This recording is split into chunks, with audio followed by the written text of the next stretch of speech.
Governo do Estado de São Paulo, por meio da Secretaria de Cultura, Economia e Indústrias Criativas e ZUP apresentam Revista ZUP, edições 70, 71, 72 e 73. É isso aí, eu sou Alan Zacher, idealizador da Revista ZUP, curador do Festival Pixel Show, e hoje a gente vai estar falando sobre esse projeto incrível, sobre a história desse projeto maravilhoso que é a Revista ZUP, que são mais de 23 anos aí de trabalho, de pesquisa, de conteúdo, de jornalismo, muita pesquisa visual. E eu trouxe para conversar comigo, para contar um pouco dessa história em 1h30 que a gente vai ficar aqui com vocês, dois convidados ilustríssimos que eu tava com muitas saudades, que a primeira delas eu vou apresentar aqui é a Paula Kohn, amiga de muitos anos, jornalista, hoje ela tem uma super empresa de assessoria de imprensa, depois ela fala um pouco mais. E claro, o Alexandre Soma, que hoje está aqui com a gente. Já gravamos um outro videocast também para falar sobre outros assuntos aí sobre criatividade. E também vamos contar aqui, porque o Soma é um velho amigo, carioca, cara engraçado pra caramba, super artista, que eu gosto muito, já trabalhou com a ZUP no começo da ZUP, por isso que ele tá aqui hoje nos primeiros anos da revista ZUP, junto com a Paula, nas primeiras edições. E a gente vai estar aqui fazendo um bate-papo aí para falar sobre as histórias, sobre coisas engraçadas, perrengues, coisas que aconteceram. Esse mundo incrível, né? Sobre os artistas que a gente entrevistou, mostrar algumas dessas capas e também falar das últimas 4 edições que o Soma, inclusive, diagramou com muito carinho aqui para vocês, 100%, né? 100%. Então, e aí, Paula, fala um pouquinho de você, conta um pouquinho do que você está fazendo. Bora lá, carreira iniciada, diria que primeiro movimento empreendedor da vida foi com o Alan aí, pela ZUP, novinhos, ele falou, 23 anos, poxa, um pouquinho mais. A gente começou juntos nisso, eu estava me formando em jornalismo. Eu tava com 23 anos, inclusive. Eu tava com 20. Quando Você é mais velho, né? Vamos começar organizando isso. E a gente, um dia o Alan me liga e fala, tô com uma ideia. Fala. Na época eu trabalhava com esporte, o Soma tava contando da paixão pelo esporte. Tava na Gazeta Esportiva, aquela rotina de repórter. Falei, cara, eu preciso fazer um site. Vou fazer um site, falar de arte, design. E eu pensei, eu não entendo nada de arte e design. Tá bom, vamos lá. Fui lá, a gente fez uma reunião. À noite, começamos a conversar, vieram as ideias, plotou o site da ZUP, lá fui eu. Deixei lá o meu trabalho como repórter e fui ser editora com o Alan, com 20, 21 anos, desse primeiro portal. E aí, logo depois veio a ideia de, não vou ficar só no online, né? É isso. O sonho era uma revista, né? Sempre Só que foi. tinha aquele pequeno probleminha, financiamento, né? Como que bancar um negócio que custava um carrinho, cada edição dessa custa um carrinho, né? Que tem escritório, equipe, gráfica, papel. E aqui a gente tá no Brasil, né? Então, todo ano acontece aquele negócio, cada 4 meses, liga pra gráfica, já aumentou o papel. Então o negócio cada vez vai ficando mais caro. Mas uma coisa engraçada que você contou, que eu acabei de lembrar, que eu tava imaginando aqui logo no começo da nossa conversa que eu fui morar na Austrália, né? Só que a gente começou antes. A gente começou antes da Austrália. A gente começou 1 ano antes. Foi em 2021. Exatamente. Não, 2021. 2001. 2001. Coloquei só 20 anos. Né? 2001. Eu tentei dar uma cortadinha, ele começou a parar de fazer a conta das idades. Abreviar o conteúdo. Ele tá querendo ficar jovem de novo. Era 2001. 2001. Você tava planejando ir pra Austrália.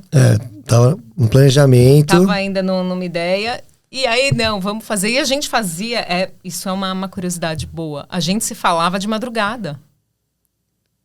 Gente, os primórdios. Como é que a gente falava de madrugada? Era o que? ICQ? Eu já não lembro mais. ICQ. Internet de escada. E era muito caro ficar ligando o celular. Muito caro. E o telefone ia atrapalhar os pais, né? Porque era na mesma casa. Devia tocar de madrugada. Mas a gente tocava, as reuniões, as ideias, eram todas na madrugada. E a gente meio que, em paralelo, assim, de dia eu tava já no escritório da ZUP, eu já tava fazendo uns trabalhos, marcas, ilustrações, sites. E você acha que ainda tava fazendo algum freela, não me lembro direito. Eu ainda tava ainda trabalhando. Depois, quando eu saí, a gente se juntou. Quando você voltou... Que aí você ficava direto lá na... Que inclusive ela continua na Vila Mariana, na mesma rua, por acaso, que a gente se mudou, procurou espaço e acabou achando na mesma rua, aqui na Vila Mariana, em São Paulo. Mas eram os primórdios, ainda ali um cantinho que a gente estava pegando ali, né? Uma coisa, só nós dois trabalhando. Mas o que é mais curioso disso é que quando você falava de revista, eu estava lembrando, vindo aqui, no caminho eu estava pensando um pouco do que era a loucura de se fazer uma revista naquela época. Era uma loucura. Agora, você tem muitas facilidades, né? Você consegue imprimir mais barato. Você tem, né? Você tem outros players aí no mercado que podem te ajudar. Tem um monte de empresa que faz de forma terceirizada. Ninguém fazia. Você tinha que ter a expertise de fazer o design, layoutar, formatar, procurar o papel certo.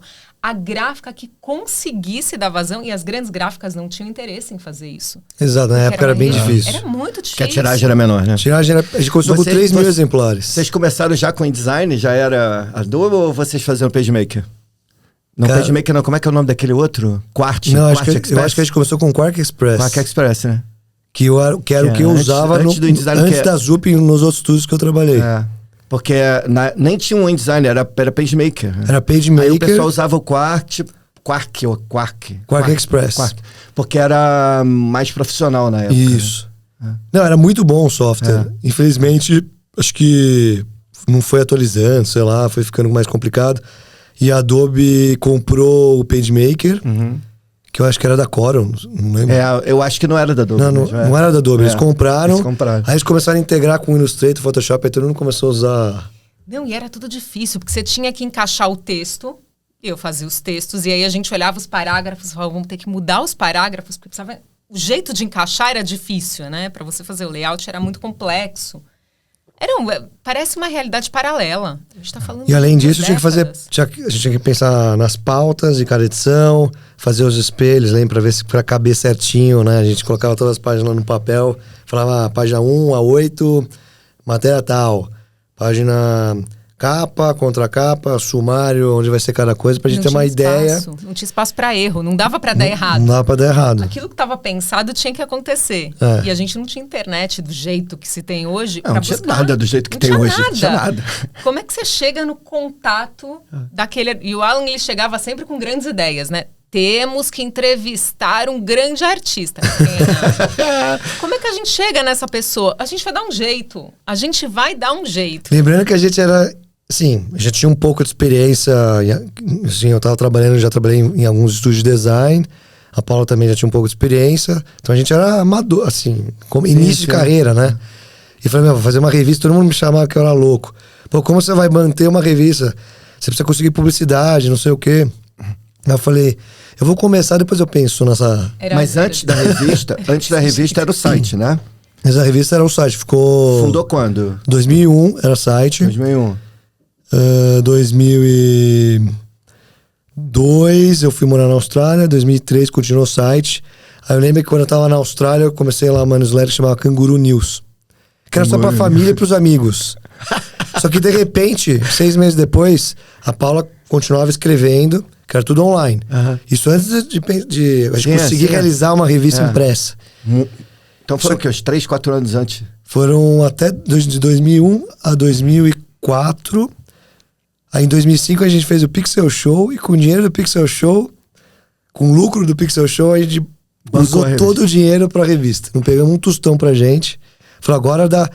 Se a gente pegar essa grana e reinvestir na revista, a gente consegue investir. Aí a gente falou assim, trabalhou pra caramba pra fazer o Pixel e colocou todo o lucro numa revista. E essa coisa de fazer o site de arte tinha uma inspiração na época? Tipo assim, putz, eu... Né, conheci isso, conheci aquilo, eu queria fazer alguma coisa assim, parecido. Quando eu comecei, na verdade não tinha inspiração, tinha um desejo de eu fazer alguma coisa pela comunidade, e eu acho que e a ideia da Zup foi eu como artista, que eu sempre me considerei como um artista gráfico, que fazia design, mas eu queria misturar design com arte, sabe? Porque eu gostava muito do mundo da arte. E a inspiração acho que veio meio do mundo, assim, de uma maneira de eu ter, assim, pra mim, de fazer eu ficar melhor, sabe? De como eu melhorar no dia a dia, como eu aprender técnicas novas, e como que eu poderia fazer isso? Se tornando tipo um hub, né? De Paula, influências. Entrevista esse designer aqui, que o cara é muito bom. Eu acho que esse cara tá trazendo coisas que ninguém nunca viu aqui no Brasil.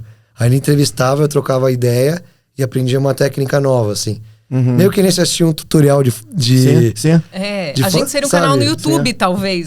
Se nós tivesse YouTube na época. A gente devia estar começando esse videocast há 20 anos atrás, quando começou o YouTube. É verdade, hein? Imagina. Quantas pessoas já teria passado por aqui? Eu acho que a gente perdeu o fio da meada. Não, assim, né? Tá. Agora a gente vai recuperar. Tá aqui, né? Tá fazendo. Isso aqui é importante, E aí eu acho que a inspiração veio assim de uma troca de ideias e tentar criar uma comunidade criativa para tentar nivelar para cima essa galera. Tinha uma coisa do Brasil naquela época também, né? Tinha um boom no Brasil econômico naquela época também. Assim, o Brasil estava se abrindo. Era uma época de abertura econômica, abertura de globalização, de olhar para o mundo. O Brasil, eu lembro, assim, claramente, que eu sou até mais velho que você, por acaso.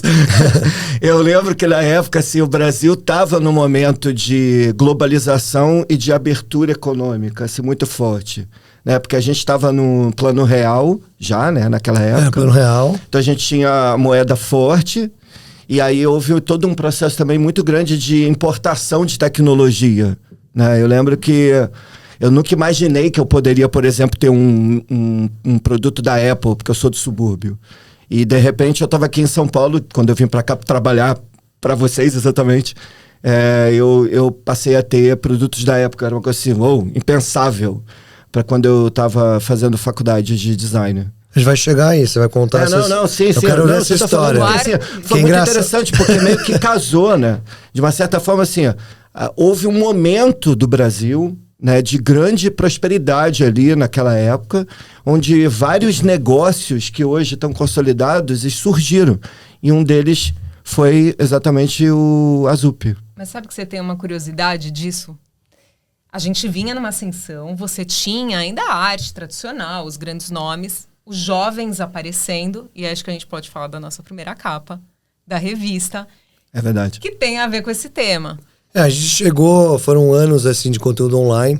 Só antes de chegar na capa, só terminar a historinha do Canguru News, né? Porque foi assim, a gente criou um projeto. Tinha lá 50 pessoas no primeiro mês, né? Lendo as nossas matérias. Aí a gente falou, pô, a gente escreve para 50 pessoas só lerem o que a gente está escrevendo. Aí a gente ficava meio decepcionado. Aí foi passando, começamos aí, um ano depois, o negócio já foi crescendo aos poucos. Tinha, acho que na época, no primeiro ano, tinha uma média de 3 mil visitas, que era bem focada. Eram ilustradores, designers e alguns publicitários. E a gente começou a trocar ideia. Foi quando apareceu o Arthur Cajá, que é um dos conselheiros, que é uma figura super gente boa, carioca também. E ele me liga um dia... Lembro. Ele me liga um dia na ZUP, um monte de palavrão, né, carioca. Ele é desbocado. Revista do caralho, não sei o quê. Tipo, com gira carioca, né? Aí eu falei, eu tô ligando, não sei se eu tô te atrapalhando. Aí eu falei, calma, primeiro, quem que é você, né? Aí eu sou designer aqui do subúrbio carioca, não sei o quê. Aí a gente ficou super amigo. Fui várias vezes pro Rio, dei palestra lá. A gente ia tomar cerveja, ele assistia a palestra. E a gente foi fazendo coisas juntos. Inclusive o slogan do Pixel e da ZUP, abasteça com ideias, foi ele que desenvolveu. Maneiro. E a gente usa até hoje, que é um super de um slogan que passa exatamente o que a gente quer passar, né? Que a galera consumir o que a gente está criando para abastecer com ideias, inspirações, etc. E aí a gente foi pra revista. Não, calma.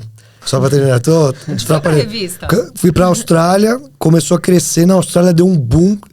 De repente tinha, em 2 anos, 15 mil pessoas assinando o newsletter que eu já nem sabia quem era. Mas era 15 mil pessoas do Brasil ou de lá? Brasil e Brasil. Basicamente Brasil. Pessoas que falavam português, não sei exatamente Brasil, Portugal. Porque o que eu falava no Canguru News? Eu falava da minha...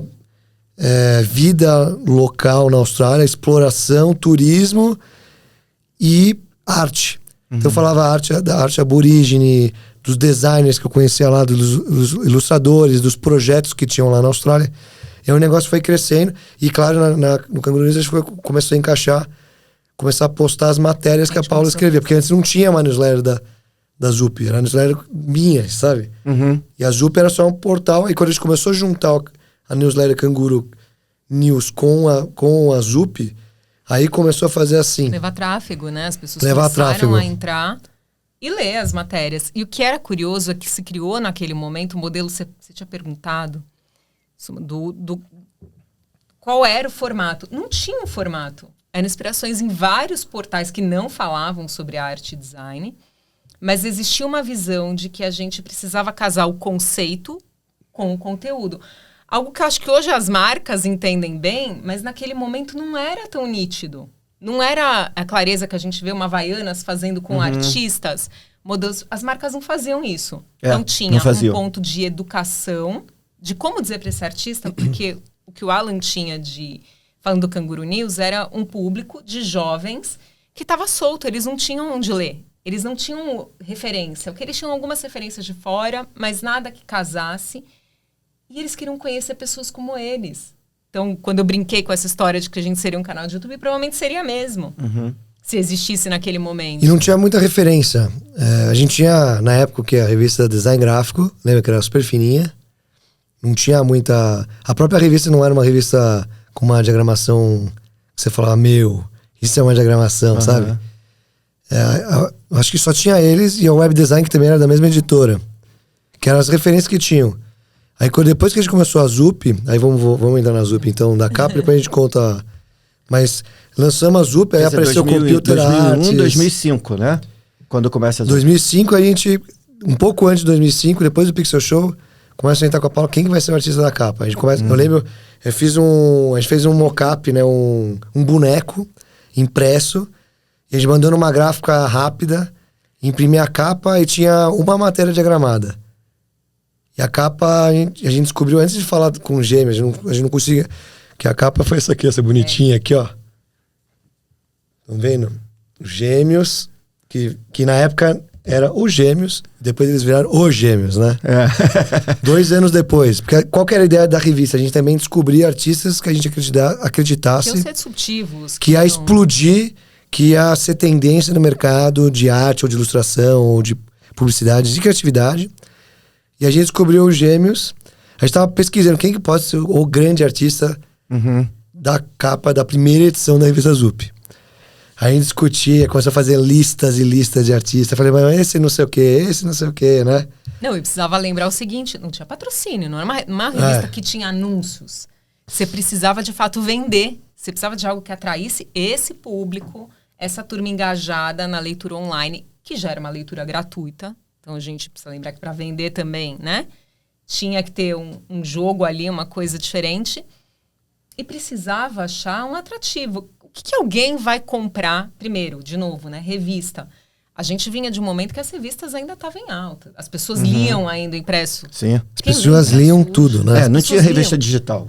Não tinha, não tinha. Não tinha celular com aplicativo. Não tinha nada disso. Nem WhatsApp tinha. Era blog, né? Blog, né? Se era blog. A Zup, quando lançou, não tinha nem a palavra blog ainda. Não tinha, não existia blog. A gente... Era um site, blog, né? Era site mesmo. Eu lembro que pra comprar... Era a febre do Flash.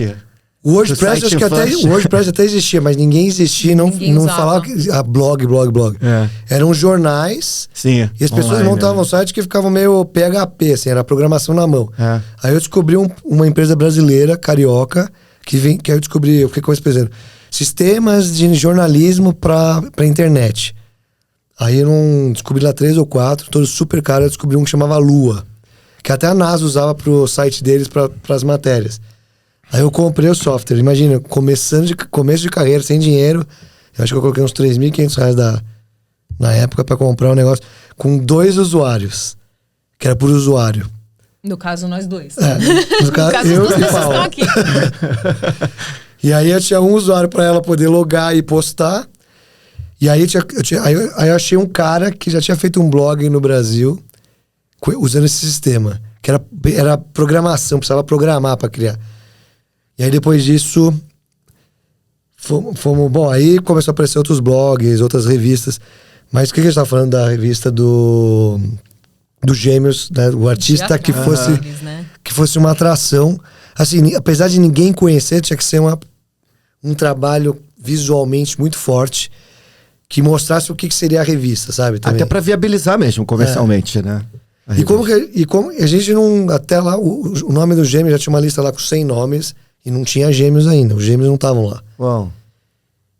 E por quê? Porque no Brasil ninguém conhecia os caras, apesar que eles pintavam na rua, só que o grafite ainda era muito marginalizado. Então, quem ia falar de grafite nessa época? Tirando a Zup, que tava começando. A gente já via alguns grafiteiros, mas a gente não conhecia, nem a gente conhecia os gêmeos na época, que a gente tava começando. E aí a gente tinha uns colaboradores que escreviam umas matérias da Austrália, na Europa. Aí aparecem uns caras da Alemanha mandando um e-mail. Meu, vocês conhecem os gêmeos? Tem que fazer matéria dos caras. Eles lá fora na Alemanha, já lá fora.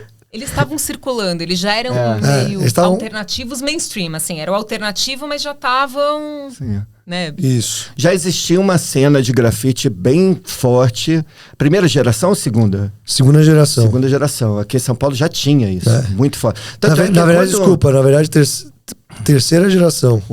Eles são terceira geração. Terceira geração. Assim, se a gente contar a história, historicamente, como a gente acredita, porque eles dividem um pouco do grafite stencil, aí tem o grafite já dos anos 80 hip hop, que aí quando eles começam a entrar, a primeira e segunda geração é um grafite, é ditadura, é stencil, e quando e é muito velha guarda, protesto, né? Tem essa coisa de protesto, muito protesto, até poesias bastante politizadas, poesias na rua contra o governo.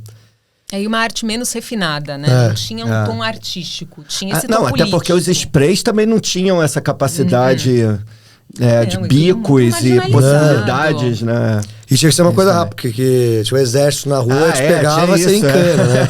Apanhava e encana. Não, inclusive, um dos motivos de eu vir para São Paulo e de despertar minha atenção no site da Zup, quando eu descobri vocês, isso antes de vocês lançarem a revista, que eu nem sabia que tinha, eu fui descobrir depois, foi exatamente essa coisa do grafite em São Paulo. Essa explosão da arte de rua aqui, que lá eu morava em Friburgo, Nova Friburgo nessa época, eu sou de São Gonçalo, no Rio, e lá em Friburgo eu já fascinado já pelo grafite, já tentando grafitar lá. Eu lembro que com um projeto que eu tinha lá, que chamava Cromossoma, por isso meu nome Soma, eu comecei a fazer uns grafites de ciência, que minha brisa sempre foi ficção científica, ciência, e eu comecei a ir pra rua para fazer uns grafites experimentais lá em Friburgo por causa do que estava acontecendo aqui em São Paulo. Eu me lembro bem dessa... Inclusive a gente até usou para uns trabalhos da Zup, né? Tem aqui, ó. Ó, que foi... Momento histórico. Tem aqui, ó, eu trouxe. Vamos ver. Projeto aqui, mostra pra câmera aí. Eu cheguei aqui em São Paulo com esse projeto. Que era eu mesmo fazia as estampas, eu estampava frente e versos, postais e dava de presente, o Cromossoma. Engraçado que era um site isso aqui, que eu dava aula na Estácio, na época, de direção de arte, e eu queria fazer esse mesmo desejo que você tinha. Eu queria fazer um site que servisse como um portal para os alunos saberem o que estava acontecendo no mundo, no Brasil, blá.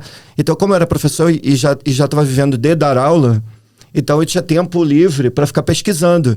E aí o site da Zup foi um parceiro na época, porque a partir do site da Zup eu conhecia, né, o que estava rolando e tal, e aí eu ia procurar para botar no meu site também, divulgar o que estava rolando. Inclusive, então, nessa época a gente criou... Eu fui descobrindo outras pessoas com interesses parecidos, e a gente criou um negócio que chamava Rede Design, alguma coisa assim. Que eram alguns portais. Eu lembro disso. Eu não lembro agora o nome dos portais, mas nenhum existe hoje. Tinha lá acho que tinha um que chamava o Grito. Gente! Lembra? Tem o Grito. Lembro. Tinha um outro que era uns iconezinhos...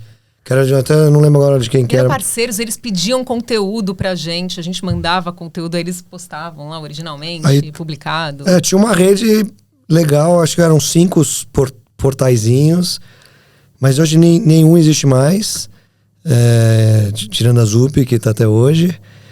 E, cara, e uma coisa que a gente esqueceu antes da Zup, a gente já começava aí, antes do Pixel Show, quando eu voltei da Austrália, eu tava fazendo um projeto de um livro que era pra chamar Z+, né? Zup Book, Zup Plus, Disney Plus. Né? Vou entrar com o processo. Pô, eu tive essa o primeiro. O Plus. Chamava Z Plus, né? Z+.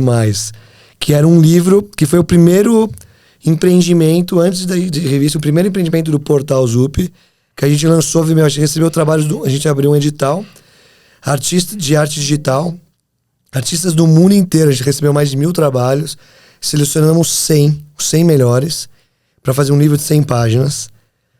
Aí eu consegui um patrocínio, mas sabe aquela coisa de amadorismo que eu falei no começo? Não tinha feito contrato, na hora que eu precisava do dinheiro, eu falei, não, a gente não assinou o contrato, não vai ter dinheiro nenhum. Aí eu falei, cara, não posso me queimar logo no primeiro projeto, todo mundo esperando ver um livro. E aí eu cheguei, eu vou colocar 5 mil reais no meu bolso, corri atrás no mercado, consegui uma gráfica, que era, deixa eu lembrar o nome aqui, a RWA, que eu acho que é uma gráfica que não existe mais, mas era uma gráfica que eu via que na época apoiava muito o projeto de artista, e os caras gostaram do meu projeto. Aí tinha isso nessa época. E aprovaram. Né? Tinha umas gráficas que eram tinha umas gráficas que apoiavam. Legais, assim, curtiam, assim. Aí a gente eu consegui patrocínio apoio também da Professional Publish, eu trabalhei lá como diretor de arte no começo da Zup, antes de morar na Austrália. Da própria Worldwide, que é a empresa do patrocínio, que hoje a gente também é sócio da Worldwide, que faz uns projetos culturais também através da Worldwide. E um portal australiano, isso foi logo depois que eu voltei da Austrália, né? Que chamava Design Skink, que era um portal que tinha uma revista que chamava Empty, que acho que a revista existe até hoje, mas ela sai quando conseguem grana. E tem um festival que aí sim foi uma inspiração pro Pixel Show, que quando eu tava morando na Austrália, eu participei do Semi-Permanente, que é um festival que eles fazem até hoje lá na Austrália. Nossa, que massa. E aí eu comecei a ter a inspiração de fazer o Pixel Show, de fazer projetos. E aí eu vi uns caras que faziam projetos de revistas independentes. Eu falei, cara, se os caras conseguem, eu tenho que conseguir fazer a revista. Já tenho o portal já não sei quantos anos. Tenho que fazer uma revista impressa. Só que aí eu comecei a pesquisar quanto custava a revista. Falei, não dá pra colocar isso. Era muito muito dinheiro. Ninguém queria anunciar na revista, porque na revista não existia. E aí, pra não deixar de fazer um livro, eu fiz esse projeto aqui, ó. Que foi muito Que é uma capa daquele de CD que não existe mais, muito né? isso dessa época. Que acho que muita também, gente vai assistir e não sabe nem o que é CD. Tinha muito isso. A gente usava a capa de CD pra mostrar a arte. Assim, que é isso aqui, ó. São várias lâminas. Tá vendo? São várias lâminas. Tinha calendário também. Tinha calendário que você comprava nas papelarias, né? E ele podia ficar em pé, assim, na mesa. E cada dia, essa arte eu tô cansado. Trocava de arte. E foi um projeto, a gente fez 2.000 exemplares, só que a gente mandava pelo correio, esse pininho era muito frágil, chegava sempre quebrado. Aí quando esgotou muito rápido, foi um sucesso, assim, todo mundo comprava. E a gente lançou uma segunda versão, que era uma capinha de próprio poleno, que podia jogar no chão, jogar nas pessoas que não quebravam. Porque aí quebra, né? E aí a gente fez mais 2.000 exemplares, que também foi um sucesso. Mas aí eu me lembro que aí quando a gente lançou o Pixel Show, tinha na época a plateia. E aí a gente falava, quem quer ser sorteado? Quem quer um Zupzart? Aí todo mundo berrava assim, aí jogava assim. Tipo assim, mas eu queria dar um depoimento antes de você entrar de fato na história de como vocês fizeram essa primeira Zup. Que assim, da importância que foi, e aí com uma pessoa de fora, esse projeto, porque assim, vocês que estavam realizando, vocês estavam ali empreendendo e tal, mas pra eu que estava de fora, assim, 90% das coisas mais legais que eu fiz profissionalmente na minha vida é por causa de vocês. Olha que legal. Bateu não, e eu falo isso assim de boa, né? Eu trabalho com você e tal. E não é porque eu tô aqui trabalhando, tô aqui falando. Não. Isso é sério. Assim, se vocês olharem meu portfólio na internet, Alexandre Soma, assim, porque o fato de existir o portal da Zup, e aí depois começaram a surgir outros portais também, isso deu uma energia muito grande para o mercado de design e arte visual. Porque na época que surgiu vocês, a arte visual não era vista como algo comercializável. Quer dizer, algo que você coloca num produto, né? Principalmente no Brasil. Lá fora, assim, campanha da Coca-Cola, campanha da Adidas, já existia isso, Nike e tal. Mas no Brasil, o mercado não via a arte visual, autoral, como algo comercializável, algo que poderia dar dinheiro, algo que poderia atrair consumidor. Então, portais como a ZUP fizeram com que isso acontecesse, porque deu uma visibilidade muito grande no mercado para artistas visuais, pessoas que tinham ideias diferentes, e isso começou a atrair a atenção das empresas, né? Então, o mercado deu um boom muito grande depois disso. E eu acompanhei todo esse processo, tanto antes, quando não existia praticamente nada, como depois, quando começou a aparecer oportunidade para todo mundo. Assim, nossa, até assim, pessoas dos mais diversos tipos, artistas mais diversos tipos, tinham oportunidade de estar com a arte numa marca, num Boticário, numa SPN, numa Nike Brasil, eu mesmo, a gente fez trabalho para aquela de óculos, como é que é o nome? Chili Beans, né? Chili Beans. Então, assim, foi muito importante para mim profissionalmente, porque eu estava lá em Friburgo, nessa época, dando aula, e eu comecei a ir trabalhando lá. Eu tinha um escritório chamado Super Design, que junto com o Alexandre, que era o meu sócio, um amigaço até hoje, o Alexandre Thomas, e a gente não fazia a menor ideia de que tinha esse mercado começando no Brasil. A gente estava ali batalhando no interior e tal, e de repente começa a achar na internet esses portais, né, que começam com a ZUP e tal, e eu fiz assim, nossa, isso está acontecendo no Brasil, né? Isso era interessante o que você falou, porque você perguntou das inspirações, né? Quando eu fui, no começo, eu fui fazendo porque eu queria ter essa troca com outros artistas para eu também, como profissional, crescer. E poder apresentar isso também para meus clientes da ZUP Design, na época ZUP Design, hoje ZUP Live, né? E eu fui amadurecendo, fui crescendo, fui aprendendo, porque a gente fazia em paralelo.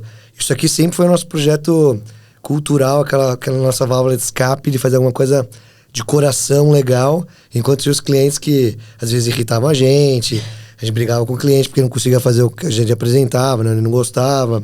A Paulinha lembra. Bem. Fazia a marca, e eu falava, o cara me contratou, eu virei operador de micro aqui, que às vezes ficava um trabalho horrível, aí não podia colocar no portfólio. Ou às vezes no começo eu até perdi os clientes, porque eu brigava tanto, que eu perdi os clientes. Só que eu não podia perder os clientes, né? Tinha que pagar as contas, né? E aí mas você vai aprendendo, né? Ter paciência. E aí eu, tipo, voltando aí, isso aqui precisava de como bancar isso, né? Por exemplo, eu não falei também. Aí eu coloquei uma verba aqui no Zupizarte, né?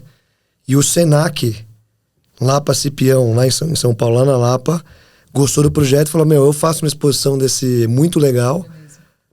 Que aí que deu origem ao Pixel, que depois foi responsável por. Foi um processo, né? Uhum. A gente fez a exposição. Aí, tinha 150 lugares lá no teatrinho lá do Senai. Do Senac lá. Era Senac, né? Senac lá. Era Senac ou era Senac? Era Senac. Senac lá para Cipião. Aí veio umas 350 pessoas numa noite, era tudo de graça. Exposição, os caras serviram comes e bebes. Aí veio o Cajá da palestra, o Cássio Leitão, que eu trabalhei num dos estúdios antes de abrir a ZUP. O Cláudio Rocha, que era um cara que fez a revista Tupigrafia, que é muito legal. Nossa, maravilhosa. Que sai de vez em quando, ela sai de vez em quando ainda. E eu, pra falar do projeto. Aí apareceu o André Furman, que foi meu sócio no começo do Pixel e da ZUP também, até entrar o Simon. E aí a gente falou, agora fizemos o Pixel Show em 2005, pegamos dinheiro, colocamos na revista, fizemos 3.000 exemplares. E a gente tava falando, será que vai ser uma furada? Será que não sei o quê? A gente tava com muita preocupação. Marcamos o lançamento na FENAC na FENAC Paulista? Não, Pinheiros. Na Pedroso de Moraes. Na Pinheiros. FENAC na Pedroso de Moraes. Aquela livrarias que ali que acabou? Naquela que fechou? praça que fechou. Fechou todas as livrarias, né? Até a Livraria Cultura fechou. E, nessa edição aparece os Gêmeos, um monte de artistas, amigos, lotado de gente. Que demais. Vendeu revista pra caramba. Aí eu lembro que o segurança do trazem os gêmeos de novo pra dentro. Os caras enfiaram um monte de revista nos bolsos. 10 revistas em cada bolso. Esse é o momento revelação. Se Léo Dias estiver assistindo, vai sair uma matéria sobre isso. Aí chegou o Alan, tipo...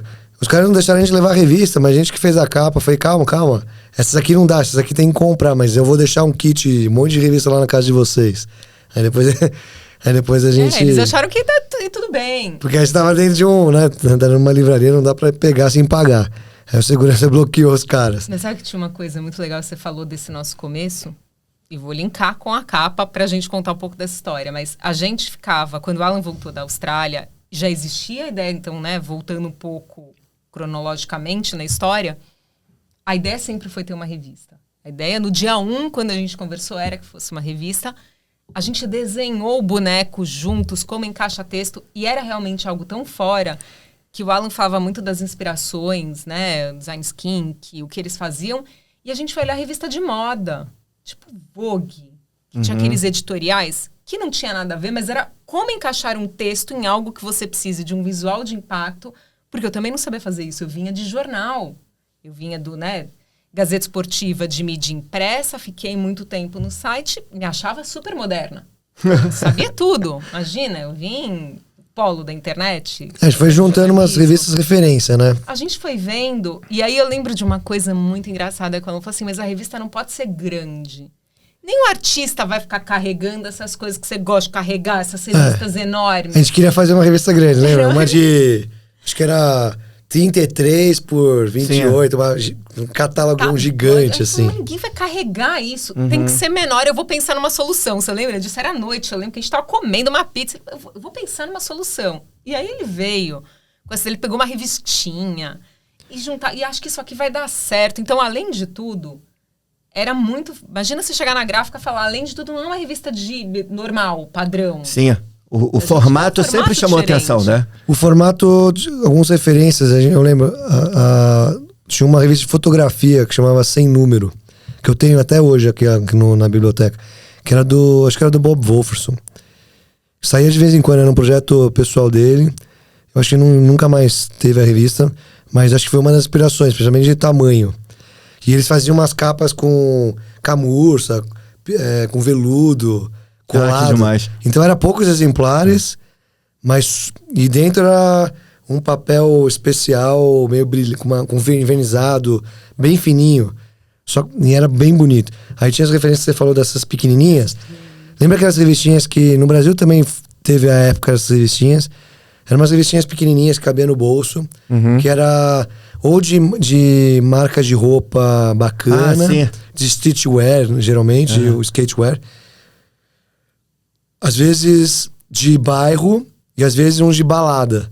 Que eram umas revistinhas de 30 páginas, mas que falava sobre o que estava rolando na cena de arte, coisas para comprar, produtos para comprar cools, assim, né? E que mais?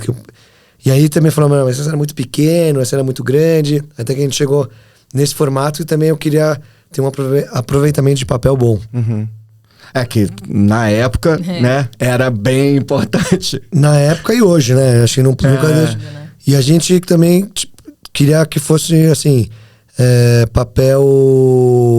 Como que é? Esqueci o nome do papel. Papel certificado. Que não era, que a gente não estava usando papel de, sei lá, celulose de alguma árvore da Amazônia. Sim, já tinha uma preocupação que ninguém já tinha também na época. Ninguém falava disso naquela época. ESG nem sabiam o que era isso. Então a gente acho que sempre foi um pouco à frente do... Apesar que a gente é um negócio minúsculo, né? Que pena que a gente não estava envolvido para passar isso para os políticos naquela época, né? Mas como é que foi o processo de vocês conseguirem os gêmeos? Essa é uma história boa. A gente tava até Essa história precisa ser contada. Então, eu já contei um pouco que a gente não conhecia os caras, que veio de um contato de colaboradores da Alemanha, de Berlim. Só que aí os caras, tá bom, já descobrimos onde os caras frequentavam, Cambuci lá, que era o bairro deles, né? Aí a gente chegava lá, grafite em todo lugar. Só que a gente não tinha, quem que deu um contato desse cara? Eu não lembro exatamente quem deu o contato pra gente, como que a gente conseguiu. Se foi através de um artista que passou para um outro artista que passou... Mas a gente chegou num número de telefone. Chegamos no número de telefone. Aí a gente liga pros caras Não sei nem se foi eu, foi a Paulinha que Acho que ligou. fui eu que liguei. Eu liguei, falei, tudo bem. Eu sou editora da ZUP e a gente tinha uma coisa, um parênteses engraçado, porque éramos só nós dois. Mas a gente tinha um jogo de cintura para conseguir ali as entrevistas, então ligava na época para as assessorias de imprensa, para quem fosse o contato de comunicação. Então, às vezes, ligava o Alan, sem dizer, né, quem era ele, falando assim, não, tá. Olha, então a editora vai entrar em contato para marcar. E aí ligava eu. E a gente fazia o contrário, porque a gente precisava fingir que tinha uma certa equipe. Era um universo em que as redações da maioria dos veículos eram gigantescas. Entendi. Tipo, precisava parecer que era maior, né? Porque a gente sabia que o não era o mais provável, mas a gente foi recebendo muito sim. E a gente tinha uma boa relação. Com todo mundo tava nas pontas, o conteúdo de fato era muito bom, a parte visual era muito boa, e isso facilitou um pouco para a revista. Então, quando a gente fez a ligação, olha, tudo bem e tal, foi um telefone fixo. Era um telefone fixo. Isso, era da casa. Detalhe, a gente ligou na casa e a gente foi, de fato, atendido. E na cara e na coragem, tudo bem? Eu sou a Paula, sou editora. Você já viu o site tal? Eu queria fazer uma entrevista, tal, com Gêmeos, porque a gente achou isso importante, porque a gente agora vai ter uma edição impressa. Tá bom. Que dia que vocês podem vir? Foi marcado para 2, 3 dias depois. E a gente foi lá e eles ia falar a gente foi, eu lembro que o Alan estava dirigindo, eu falei, Alan, será que eles vão falar mesmo? A gente foi até eles. A gente foi Vocês até foram eles. na casa deles? Fomos na casa deles. A casa onde eles moravam, pintavam, era assim, dormiam em cima e pintavam embaixo, era um ateliê. Era uma coisa... Tudo pintado, Tem umas cor em todos os fotos, lugares. assim, na exposição. Vocês foram na exposição deles? Que são Tinha umas fotos do lugar. O lugar onde eles nasceram, cresceram. E eles contavam, né? E aí a gente chegou neles e era assim, muito universo paralelo isso. Porque você é recebido na casa da pessoa, nunca te viu. Você deu uma credencial, podia ser mentira. É verdade. Olha que loucura. E aí a gente sentou pra conversar e eles eram... É como se a gente fosse melhores amigos, assim. Sentou todo mundo meio em roda. E aí eles começaram a contar algumas coisas da infância. Vocês viram um muro aqui do lado, que era do vizinho? Foi um dos primeiros que deixou a gente. E na época, o que era engraçado todo mundo... Ninguém falava grafite. As pessoas chamavam de pichação. Não interessa se era arte ou não, era pichação. A gente já tinha a linguagem, isso deixou eles felizes. Mas uma das perguntas que eu me lembro de ter feito para eles foi, grafite, como é que a gente escreve isso? Ninguém escrevia o termo, não existia. É verdade. E acabou ficando da maneira, o americano, né? O americano, que ainda é usado. Que é usado, porque o grafite, os caras falam, não, isso aqui não é grafite, é grafite de... Não, e na época era contravenção você fazer grafite. Era uma coisa... Arte de rua era contravenção. Era uma coisa assim, se a polícia te pegasse, já era. E eles, moleques, você assim, ia quando pra delegacia. Tinham essa história de ser... Eles até comentaram isso, que ali no bairro das pessoas conheciam, eles eram os meninos que nunca iam dar certo. Eles não iam ser ninguém. E todo mundo dizia que não era arte o que eles faziam. Então, o mais impressionante era que você estava conversando com 2 artistas brilhantes que tinham uma criatividade. E eles lá fazendo, né? Eles paravam no meio da conversa, iam desenhar alguma coisa. É muito... Assim, deu para ver muito como era a forma deles de organizar os pensamentos. Isso era muito legal. Eles ficavam o tempo inteiro desenhando. E a química dos dois, como é que é? Vocês viram isso no início. Um pegava o desenho do outro e ficava completando. Eles assim, têm essa coisa de puxar a folha, peraí. Tem conexões incríveis, sabe? Porque acho que uma das coisas provavelmente deve ter sido a mais importante na carreira deles é o fato de serem 2 pessoas iguais, fazendo a mesma arte. Inclusive, enquanto a gente tava, não sei se você lembra, mas tinha uma Canva na parede, que era essa Canva aqui. Era exatamente essa aqui que eu tô mostrando pra vocês. E assim, eu já fiquei apaixonado por essa tela, né? E aí acabou virando... E eles mandaram um monte de fotos em alta, só que não tinham mandado essa. E aí eu falei, manda aquela que vocês estavam terminando de pintar, que tava quase pronta. Terminando, não tava toda E o pronta. Alan sempre foi muito bom de escolher capa. É impressionante. Não, ele sabia exatamente, antes da gente começar. Não, incrível. Eu trabalho 15 anos que eu conheço esse maluco. Ele escolhe a melhor capa sempre. É impressionante. O olho que ele tem pra escolher a capa é incrível. Valeu. Não, sério. Assim, isso é uma coisa que eu sempre... Você tem uma coisa assim... Ele sabe qual é a arte que vai bater no público. É muito louco. E olha que engraçado. Olha que eu vi aqui. Memorize. O que tá na segunda... Ia ter a Pixel próxima Show quarta capa. 2006, olha isso. Já o segundo, já Conferência de anunciando o design, né, segundo Pixel ano Show. do Pixel Show. E a revista ela demorou para sair, né? A gente teve um prazo, na verdade a matéria foi fechada, até conseguir, porque é isso, é dinheiro, é como você fazer o papel na gramatura certa, né? Acertar todos esses detalhes. E aí Além eu da me logística, né? lembro toda. Eu falei, como que a gente vai mandar isso pras pessoas? Vamos abrir assinatura? Eu vou contar essa da Como é que foi assinatura. essa história de... Pô, peraí. Na época, você tinha que botar isso em banca de jornal. Como é que foi isso? Isso foi um pesadelo. Gente, a distribuidora, eu lembro Queria até que hoje. vocês dois falassem sobre isso. As distribuidoras grandes não queriam atender a gente. 3 mil revistas aí, né? Nada, Revista de né? arte? Que arte? Revista de arte. Capa grafite? Não queriam atender a gente. Aí a gente começou lá, era a Fernanda Chinaglia e a Abril. Eram as duas grandes. E hoje só tem uma, né? Aí a gente começou a procurar outras distribuidoras pequenininhas. Achamos uma pequenininha lá em Moema. Foi eu e o André lá, eu me lembro. Conversamos, deixamos as revistas. Aí na primeira edição, na hora que a gente tava entregando a segunda, cadê o dinheiro? Aí atrasava. Aí já começando a ter chilique, assim. Não, já e as entregas, entra a não ficar chegava, nervoso. a gente ia, né? A gente entrava. Ai, vai estar no aeroporto. A gente ia só no passeinho lá no aeroporto, só pra ver se tava. Não tava. Não tá, Nossa. não tá. E aí, os caras falaram que tá e não tá. Gente, vamos de Aí, novo. tipo, era um centro de distribuição que mandava pras bancas, é isso? Mas e tinha de revistas menores, que a gente descobriu. Não existe mais. Foi comprada pela Dinap, que era da Abril.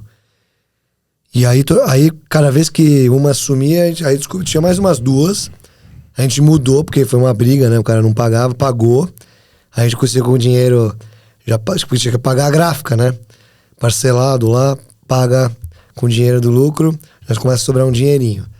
Vamos fazer 4 mil exemplares na segunda edição. Aí a gente mudou de distribuidora. Aí essa começou a trabalhar, começou a colocar nos lugares, menos dor de cabeça. Aí ficamos muitos anos com essa pequenininha, mas não lembro o nome. E depois a Dinap comprou essa também. Uau. Aí a porcentagem que aconteceu, veio pra Dinap, mais dinheiro. Aí sobra menos Porque a dinheiro pra distribuidora gente. pedia mais eles porcentagem em ficavam com cima da pedaço. venda. Eles ficavam com um pedaço da venda. Na verdade, a revista ela existia para se retroalimentar. A ideia do Alan era, ela vende, eu tenho verbo, eu faço a próxima. Porque a gente não pode esquecer que tudo isso, essa coisa de ir até os Gêmeos, fazer entrecurso, tudo isso tinha custo. Tudo Sim, gerava sim. custo. Você tinha custo de deslocamento. Tudo e é custo, era muito né? caro pra gente. Gasolina, estacionamento, entrevista, compra fita de gravador, bateria. Cada detalhezinho vai virando uma bola de neve, né? Então... E é isso. E no tipo, início ficou uma coisa assim, tipo assim, no início teve momentos assim de, putz, não vai dar, tipo, não vamos conseguir. teve. Muitas idas e vindas. Além de um monte de gente que já tinha revista falando, né? Os caras da IDG Now, que era da Professional Publish, ele foi um dos, o que era o Nivaldo, né? Foi um dos incentivadores. Que ele sempre falava assim, eu diagramava a revista, eu já tinha a ZUP, falava, tá bom, mas você tem um projeto aí, como você ganha dinheiro com isso? Aí hoje eu virei, acho que o Nivaldo de outros artistas. Eu fico dando mentoria, dando curso. Tem que lembrar que a gente trabalhava com outras coisas, né? Não é que a gente estava focado também em fazer isso. Nesse meio tempo, até a revista vir, a gente precisava de dinheiro no bolso, a gente precisava viver. Então eu acabei indo para assessoria de imprensa. Foi uma grande ruptura, porque eu entendi, aqui eu tô no meu caminho do jornalismo tradicional. Mas eu precisava ganhar dinheiro também em outras frentes, e a gente estava sempre numa batalha, e o Alan também fazendo um monte de coisa. Você estava fazendo um monte de freela, fazia... o começo da ZUP era meio tudo freela, que era eu sozinho. Não, né? a gente é um malabarista, né? Era isso. Todo mundo hoje que tem, sei lá, 40, 50, E até eu voltar, malabarista. e até eu chegar da Austrália, nos primeiros meses que eu cheguei, aí nos primeiros de 2001 a 2005, era eu sozinho. Então era eu estagiário, eu designer, eu secretária, eu atendimento, eu vendedor. Basicamente, Imagina. era eu multiplicado por 6. E aí eu ficava, agora eu designer, 3 meses fazendo trampo pra entregar no tempo que o cara, né, o cliente tem que entregar no tempo. Aí 3 meses sem comercial, não tinha comercial. Isso é um problema que hoje, todas as vezes que eu pego pra ajudar, tem o mesmo problema. Que todo mundo é sozinho. É isso. E até chamar a atenção de um cara que vai ajudar é difícil, a maioria não consegue. Então você tem que aprender a fazer tudo isso. Ou conseguir um sócio. Que foi quando eu voltei da Austrália, foi aí que eu percebi que eu tinha que ter... Que aí veio o André, depois do André veio o Simon, e aí o Simon tá até hoje. E tinha que criar uma estrutura. E para criar uma estrutura você precisa conseguir financiar tudo isso, né? Tem que estar dinheiro pingando, senão às vezes não consegue pagar as pessoas. E mesmo em 23 anos de Zup, teve vários altos e baixos, que, puta, agora não temos dinheiro. Tem que mandar muita gente embora. Ah, não dá pra pagar mais. Isso aí sempre acontece, né? Sempre a gente tá naquele negócio, falta dinheiro, falta não sei o quê. E ainda mais com projetos, né? Falando, quero fazer uma página que dobra e abre em 4. Aí já gastou o que ia sobrar de dinheiro, sabe? Mas para você que não tinha nenhuma relação com arte, qual foi a influência que isso teve para você, assim, de viver desse mundo? De ir lá entrevistar os gêmeos no subúrbio. Uma loucura isso, mas eu digo isso, falo abertamente todas as vezes que eu converso com gente mais jovem, quando eu vou contar um pouco da história. Isso foi o que permitiu que eu trilhasse um caminho, porque até então, até chegar nesse momento de estar junto com o Alan, eu era jornalista. O meu caminho era binário. O que um jornalista faz? O que você aprende na faculdade? Você tem que entrevistar. Você tem que fazer boas perguntas. Tá, legal. Você tem que pesquisar. Bacana também. Mas até então, eu estava focada em fazer o que eu gostava. E o que eu gostava? Quando menina, e eu entrei, eu queria falar de esporte. Eu gosto de esporte. Então é esporte que eu vou fazer. Quando eu virei a chave e vim pra Zup nessa ainda dá tempo, né? Você pode criar um vídeo... Sempre dá tempo. Um videocast de esportes. Sempre dá tempo. Sempre dá tempo. Mas eu acho que eu sou corintiana demais pra isso. Eu percebi isso no meio do caminho. Mas a gente faz uma outra conversa sobre isso, do porquê que o esporte não Acho dá. melhor até parar de falar de Corinthians agora, que tá feia a coisa. Tá difícil. Mas o importante... Paula tá até chorando. Tá difícil emocionalmente falando, estamos abalados, mas vai dar tudo bem. Vai dar tudo certo. É tudo certo. Quando eu comecei a falar de arte e design, eu tinha que estudar o assunto. Então, Alan era o meu professor. Eu ficava horas batendo papo com ele e ele me explicando. Tá bom, eu tava papagaiando ali. Aos poucos, no contato com os artistas, eu fui entendendo como traduzir o que eles queriam falar. E aí, quando eu te falo que isso me ajudou lá na frente, eu consigo, e eu tenho plena certeza hoje de que me abriu tantos horizontes que eu consigo lidar com qualquer coisa. Hoje eu lido com empresas. Eu faço, né... Eu tenho uma agência, já há 14 anos, que é focada em comunicação para grandes grupos de várias áreas. Por que dá para ser multidisciplinar? Porque a gente tem capacidade de aprender com tudo e tudo isso pode nos inspirar. E a gente falou aqui de marcas, de conceitos, de como a gente faz um caldeirão. É isso aqui. É isso aqui. É o que a Zup me ensinou mais, e o que a arte traz é quando você me mostrou ali papel cortado e aí você faz arte gráfica com isso. Poxa, é isso, a gente aprende a ser criativo. E eu olhava muito no começo ali, quando eu conversava com os artistas, falava, cara, essa pessoa é tão incrível. O cara me contava, eu viajei pra Nova York, aí eu fui lá. E você pensa, cara, ele foi pra Nova York. Ele tem noção da proporção que é... De novo, naquela época. Eu fui pra Nova York porque me contrataram, os gêmeos contaram essa história pra gente, a gente acredita que contrataram a gente... para ir lá em Nova York fazer um painel. E eles riam disso. Porque naquela época não tinha dimensão. E aquilo não era trabalho. Ele ganhou para fazer uma coisa que se desse só passagem, falasse para ele dormir ali em qualquer canto. Porque era assim mesmo. Porque era assim mesmo. E quem mais que a gente entrevistou na primeira edição? Os irmãos Campana. Quer dizer, vocês meio que, né, tipo, tá na frente, né? Que anos depois fizeram lá, Quer dizer, a revista ela é um marco, de uma certa forma, de uma época que estavam surgindo vários criativos brasileiros que, no final, viraram referências do que é a criatividade no Brasil. Super, que você não tinha as travas que a gente tem hoje. Porque hoje, qualquer artista em início de carreira, vamos falar, não precisa ser um artista, mas vamos pensar em Big Brother, todo mundo que sai do Big Brother sai com assessor, vocês já perceberam isso? Eu tenho uma equipe para cuidar da minha imagem. Pronto, virei influencer, eu não falo mais com as pessoas. A gente não tinha isso. O cara tinha que confiar em mim, eu tinha que confiar nele. Era uma troca As super pessoas eram muito aberta. acessíveis nessa época. Era muito mais divertido trabalhar. Ainda tem artistas verdade. assim, mas tem alguns que vão se fechando. E vão ficando com os agentes, talvez. Porque muito jovem já tá fazendo sucesso na internet, quer dizer, já é difícil alcançar a pessoa. Mas eu sei que é necessário isso um pouco, porque eu trabalhei com o Crânio 9 anos e a carreira dele foi crescendo, e se não tivesse um filtro, eu ficava o dia inteiro lendo e-mail, recebendo ligação de pessoas querendo pedir coisa pro artista, coisas inúteis, assim, a maioria. A maioria é inútil. Quando que vocês perceberam que deu certo? Assim, que aconteceu? Cara, eu acho que depois que a gente começou, a gente sabia que cada semana o cara passava uma estatística de venda. Então a gente sabia, tá vendendo na banca, tá vendendo nas livrarias. Então a gente sabia que tava vendendo, então a gente tava já fazendo planos. Na próxima edição já vamos imprimir 4 mil. Isso que é no primeiro ano já? Na primeira edição.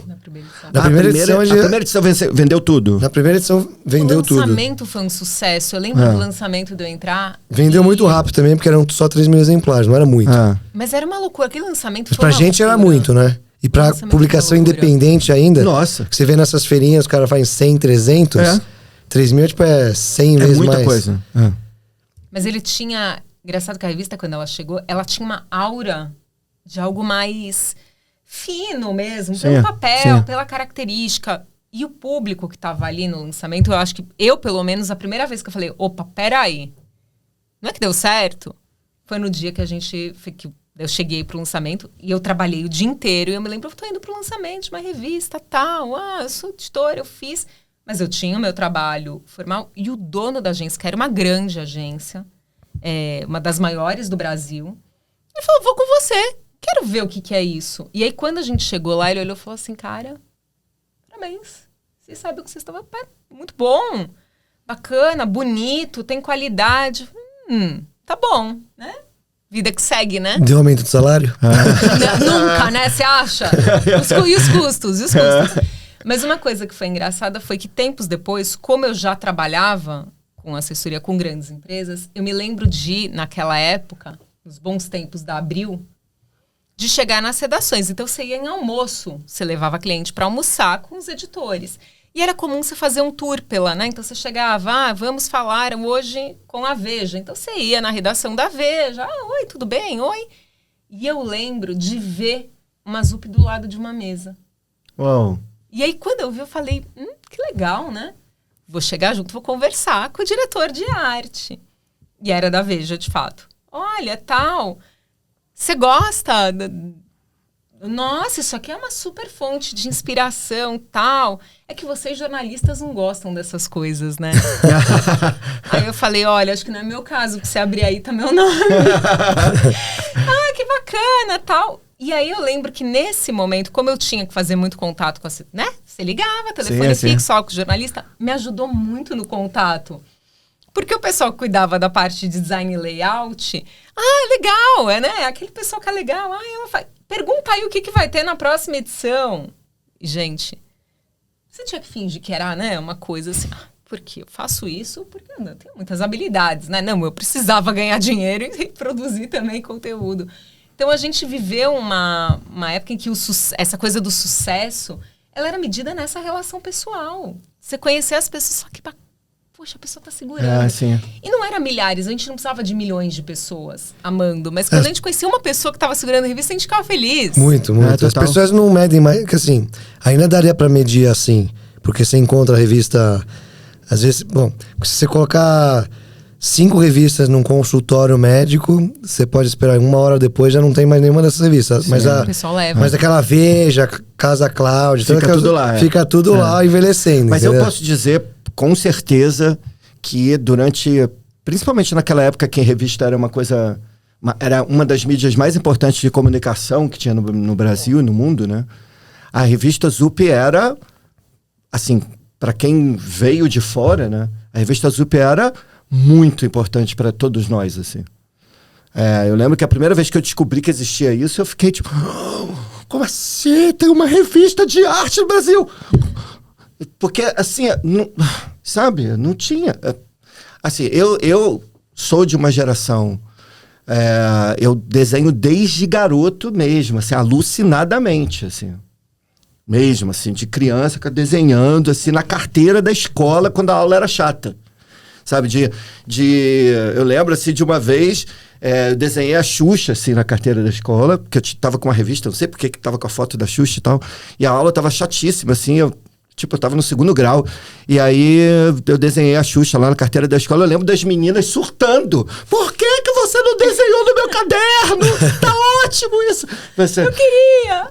Desenhava alucinadamente. Então, assim, pra eu que nasci em São Gonçalo, afrodescendente e tal... Métodos assim, de paquera do Soma, né? Não, e assim, pra eu que nascia, nas circunstâncias que eu nascia, você saber que tem uma publicação brasileira que tá publicando artista e que tá...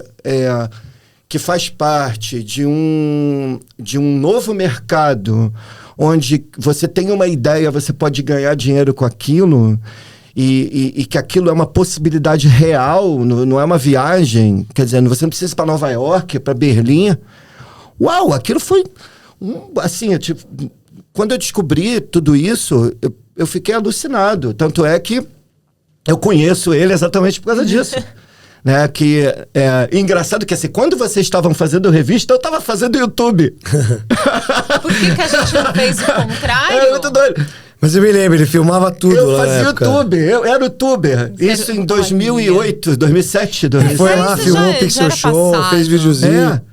Esse projeto Cromossoma tinha o canal Soma no YouTube, que eu tinha um amigo que é meu amigo de coração até hoje, até meu fã, né, como artista também. Ele editava? Que é o Marcelo Nick, ele editava, ele trabalhava na televisão de Nova Friburgo, ele ama editar. E aí ele editava os vídeos. Então eu lembro aquelas Power Shot? Nossa! Fazia de tudo. Tipo essa aqui, né? Essa sim. Sony que tem aqui. Aquelas pequenininhas, né? Pequenininha. Quando surgiu a Power Shot, aí eu alucinado que eu fiz curso de fotografia mesmo, né? Fotografia analógica. E aí eu comprei aquela câmera, que eu sempre adorei fotografia. E aí eu falei, nossa, ela filma também. E aí eu tava dando aula, eu falei, putz, eu vou nos eventos filmar os eventos, e aí eu passo pro Nick, o Nick edita, e a gente faz um canal no YouTube para divulgar os eventos de arte. Olha isso. E aí nisso eu descubro esse negócio todo que vocês já estavam fazendo, e aí eu falei assim, pô, eu vou no Pixel Show então, eu vou comprar o ingresso. Eu vou nesse evento aí. E vou nesse evento descobrir que negócio é esse. Eu vou lá, vou gravar, porque não tinha nada na internet. Então assim, ou você gravava e botava no YouTube, ou ninguém sabia que existia. Porque não tinha rede social como tem hoje. E aí eu falei assim, putz, eu vou ser essa pessoa que vai pegar, né, eu tinha um bom salário de professor universitário na Estácio de Sá, falei assim, vou pegar meu dinheiro e vou pagar passagem e tal, e vou nos eventos e vou gravar para mostrar pro pessoal jovem, que na época eu já tinha 30 e pouco, pro pessoal jovem o que está acontecendo no Brasil. E aí nisso eu venho para cá pro Pixel Show. E aí eu perguntei pra eles, né, se eu podia gravar. Não, pode gravar, blá, blá, blá. E aí nisso eu fui conversar com ele, e a mãe dele, eu não sei o que aconteceu, a mãe dele me adorou, assim, de cara. Mas um negócio assim, ela tava participando do evento, assim, esse menino é ótimo, ele tem que trabalhar com você, Alan. Aí eu fiz assim, ó, só me chama que eu venho. Mas pra você ver como as coisas eram todas. E o Pixel Show, falei da agência que eu trabalhava, a gente fez assessoria, porque tudo na cara e na coragem, né?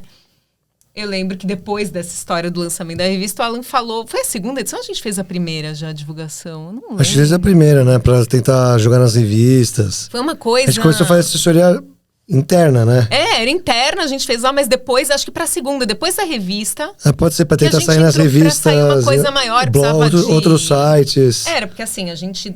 Aquela época ainda, também, a gente fica muito na coisa antiga, mas chato... Você ter um @ de uma agência de comunicação que trabalhasse para você, mandando e-mail, fazia toda a diferença. Você tinha que soltar pro mailing, né? Se ligava na redação com... Né? A marca se apoiava na agência. E eu lembro... Você lembra quando você foi lá no escritório? Você lembra dessa... O Alan foi lá conversar e ele falou assim, eu não tenho dinheiro. Da reunião eu queria me enfiar debaixo da mesa. Pensa, era o dono da agência, o presidente, o cara todo... Esse é aquele que era lá no... No Itaim. Na Pedroso Alvarenga. Ele foi lá, a agência tinha clientes gigantescos, já tinha feito Cal Parade, Brasil Connects, né? Guerreiros de Xi'an, aquela coisa toda. Chegou lá e falou assim, olha, não tem dinheiro, mas vai ser bom para sua marca. Vai ser bom para você, vai ser bom para a agência. Porque é um evento bacana, que atrai gente jovem e tal. Uhum. E eu lembro que vocês fizeram alguma permuta, alguma coisa. Não, eu vou criar aqui Eu nem uns lembro o que a layout, gente fez. design, um site, ou alguma coisa de layout que precisava. Enfim, fizeram lá uma... E aí a gente foi fazer a divulgação. E eu lembro que na divulgação do Pixel Show, a gente levou Globo News. E aí eu me lembro de conversar com Elizabeth Pacheco, até hoje lá, de caminhando, e ela montando a estratégia dela da reportagem. Primeiro que eu falei, cara, a gente trouxe Globo News pra cá, a coisa andou. Uhum. E o evento estava super bem organizado, tal. Mas você falou dessa coisa, ele era bem organizado, Você mas não ele foi comércio era... ainda, né? Onde que era? Acho que era Fecomércio, ali na 9 de julho, Na não 9 é? de julho, né? Fecomércio. Quando eu fui foi na Pompeia. Já tinha mudado de lugar. Pô, foi Você já vê na Miss evolução. Pompeia, Pompeia. No quarto? eu acho. Não, o quarto foi no Museu, no Memorial da América Latina. Aí o quinto foi pra 9 de julho, pro Fecomércio. Ficou 4 anos lá. E ali foi uma coisa muito engraçada, porque a gente passeando... Era uma coisa caseira, né? Tinha muita gente próxima trabalhando, tinham... né? Porque tinha uma questão de custo mesmo. E, ao mesmo tempo, um senso de profissionalismo muito grande. Muito grande. Tava todo mundo engajado. Todo mundo muito engajado. Dedicado. Então, a coisa fluía. E tô falando de um grande nome do jornalismo que tava ali para fazer uma matéria que poderia pegar qualquer... Sim. Né, qualquer deslize nosso. Bate-papo. Não era legal, né? Você tinha que mostrar. E aí eu lembro dela aí passando e falando. E ela entrevistou o Alan. E ela conversou com alguns artistas. E aí, quando a matéria foi ao ar, ela falou de uma grandiosidade do evento. Ela falava de uma forma que transmitia aquilo que as pessoas tinham que estar lá. Criou, né? Acho que hoje a gente fala muito em FOMO, né? As pessoas tiveram isso pelo Pixel Show e acho que assim seguiu, né? Não, total. Sim, eu lembro assim, eu lembro de sentir isso muito claramente. Quando eu tinha 36, 38, 36 anos quando eu vim pra cá. E eu lembro de sentir, mesmo já mais velho, eu lembro de sentir essa coisa assim, tem alguma coisa acontecendo nesse país. E eu preciso ir. Eu preciso estar aqui, eu preciso estar presente. Porque, assim, antes da geração do Alan e de todos esses portais que surgiram, o Pixel Show, a Zup, não tinha nada. A gente comprava livro da Taschen e olha lá, assim... Era difícil. E quadrinho. E quadrinho. Quadrinho eram poucos, né? Quando a gente era menor. Livro da Taschen e quadrinho. Não tinha muita informação. Não chegava no Brasil. E a gente comprava os livros da Taxa, aqueles capa mole, os pequenininhos, né? Porque os grandões... Os grandões eram caríssimos. Caríssimo, né? ainda é. De repente tem algum... De repente o Brasil, nesse nosso mercado, o Brasil começou a acontecer. E aí nisso que eu vim, eu fiquei muito emocionado, né? Eu disse, gente, como assim? Isso aqui isso é um nascimento de uma... O Soma já veio, acho que no segundo ou terceiro ano, que era no Pompeia. Foi acho que no segundo ou terceiro ano que foi na Pompeia. E assim, essa sensação de que tá nascendo um movimento, uma coisa nova nesse país que não existia. E é de dar espaço, né? Eu acho que o grande marco da história da Zup não é que era uma coisa de um projeto pessoal, porque o Alan sonhou com isso. Era um espaço, o que ele estava dando era espaço para o que ele estava projetando, e você falou muito de você como artista também, era projetar o que eu queria para mim que eu posso oferecer para o outro. Uhum. Foi muito isso. Nunca teve uma coisa de eu vou ser o criador eu vou ter uma revista que vai ser maravilhosa, que vai ser diferente, e é isso. Não era e sempre foi uma coisa de precisa dar espaço, precisa achar gente que quer, porque a gente precisa dar alguma oportunidade. Então, porque não tinha espaço. Não tinha, não existia. Simplesmente não tinha. E hoje é uma coisa que, infelizmente, está se perdendo, né? As pessoas não percebem, por exemplo, isso é um negócio permanente. Você, quantas coisas na internet já desapareceram, que alguém comprou, até o Orkut desapareceu.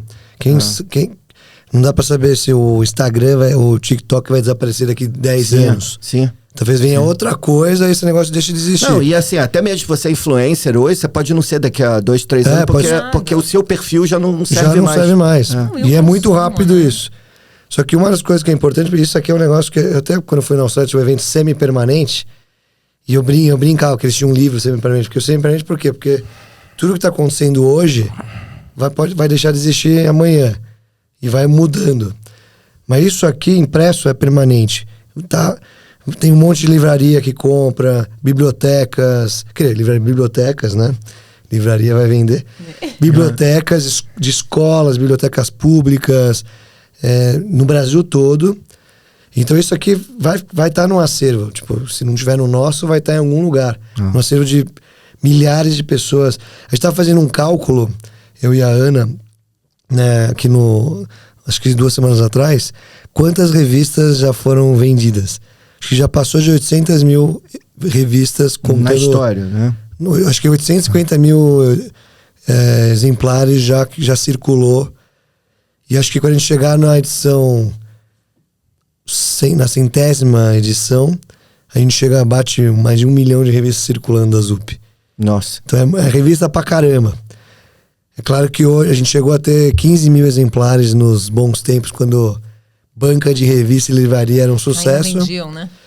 As pessoas gostavam de papel. Hoje em dia, infelizmente, teve uma queda, porque você sabe como que é todas as revistas, grandes revistas, muitas fecharam, grandes jornais quase faliram, alguns faliram, e hoje outros sobrevivem, assim, ou online, mas a parte impressa capotou, assim, de milhão, por exemplo, Estadão foi 1 milhão de exemplar, hoje é, sei lá, 150 mil exemplares.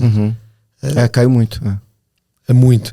E é o perfil de consumo mesmo, né? É o consumo de conteúdo rápido. Não tem mais profundidade. O que você falou de talvez não existir amanhã tem a ver com isso. Hoje eu consumi, acabou, passou. O que vem depois? Mas isso aqui fica. E aí a gente até estava brincando um pouco como ela se mantém, porque aquela ideia lá atrás, há mais de 20 anos, ela ainda está viva. Vai para as últimas edições, você segue esse mesmo padrão, ele continua, né? Em falar nas últimas edições, então. Vamos entrar na edição 70 a 73, que são as últimas que a gente fez. Vamos começar até em ordem aqui, ó. Mas eu queria interromper. Fala aí. Porque eu preciso falar disso. Pode falar. Não, porque, olha só. Aqui, ó. É o meu primeiro trabalho com a ZUP. Outro projeto da ZUP. Não, eu vim pra cá pra fazer isso aqui. O Alan falou assim, eu não lembro se eu já era Soma, acho que não. Porque eu acho que o nome Soma foi quando eu vim pra cá. Era Alexandre. Alexandre. Aí, você quer vir? A gente tá com um projeto aqui que a gente precisa de um designer que sabe ilustrar. Que aí você vai fazer as duas coisas. E aí eu fiz esse projeto. A iMaster aconteceu por causa da ZUP? Não, então, esse projeto que a gente fez. A iMaster é um projeto do Thiago. Ele iniciou, acho que esse projeto ainda 1 ano. Ele é mais novo que eu, mas ele iniciou ainda 1 ano antes que eu. Ele conseguiu sair, né? Ele conseguiu sair, né? E aí a revista, ele gostava, ele seguia já a ZUP. E a gente falou assim, quero fazer uma revista formato da ZUP, mas de tecnologia, desenvolvimento. E eu tô olhando a capa, esse tipo muito de curioso. Coisa. Como será a web em 2008?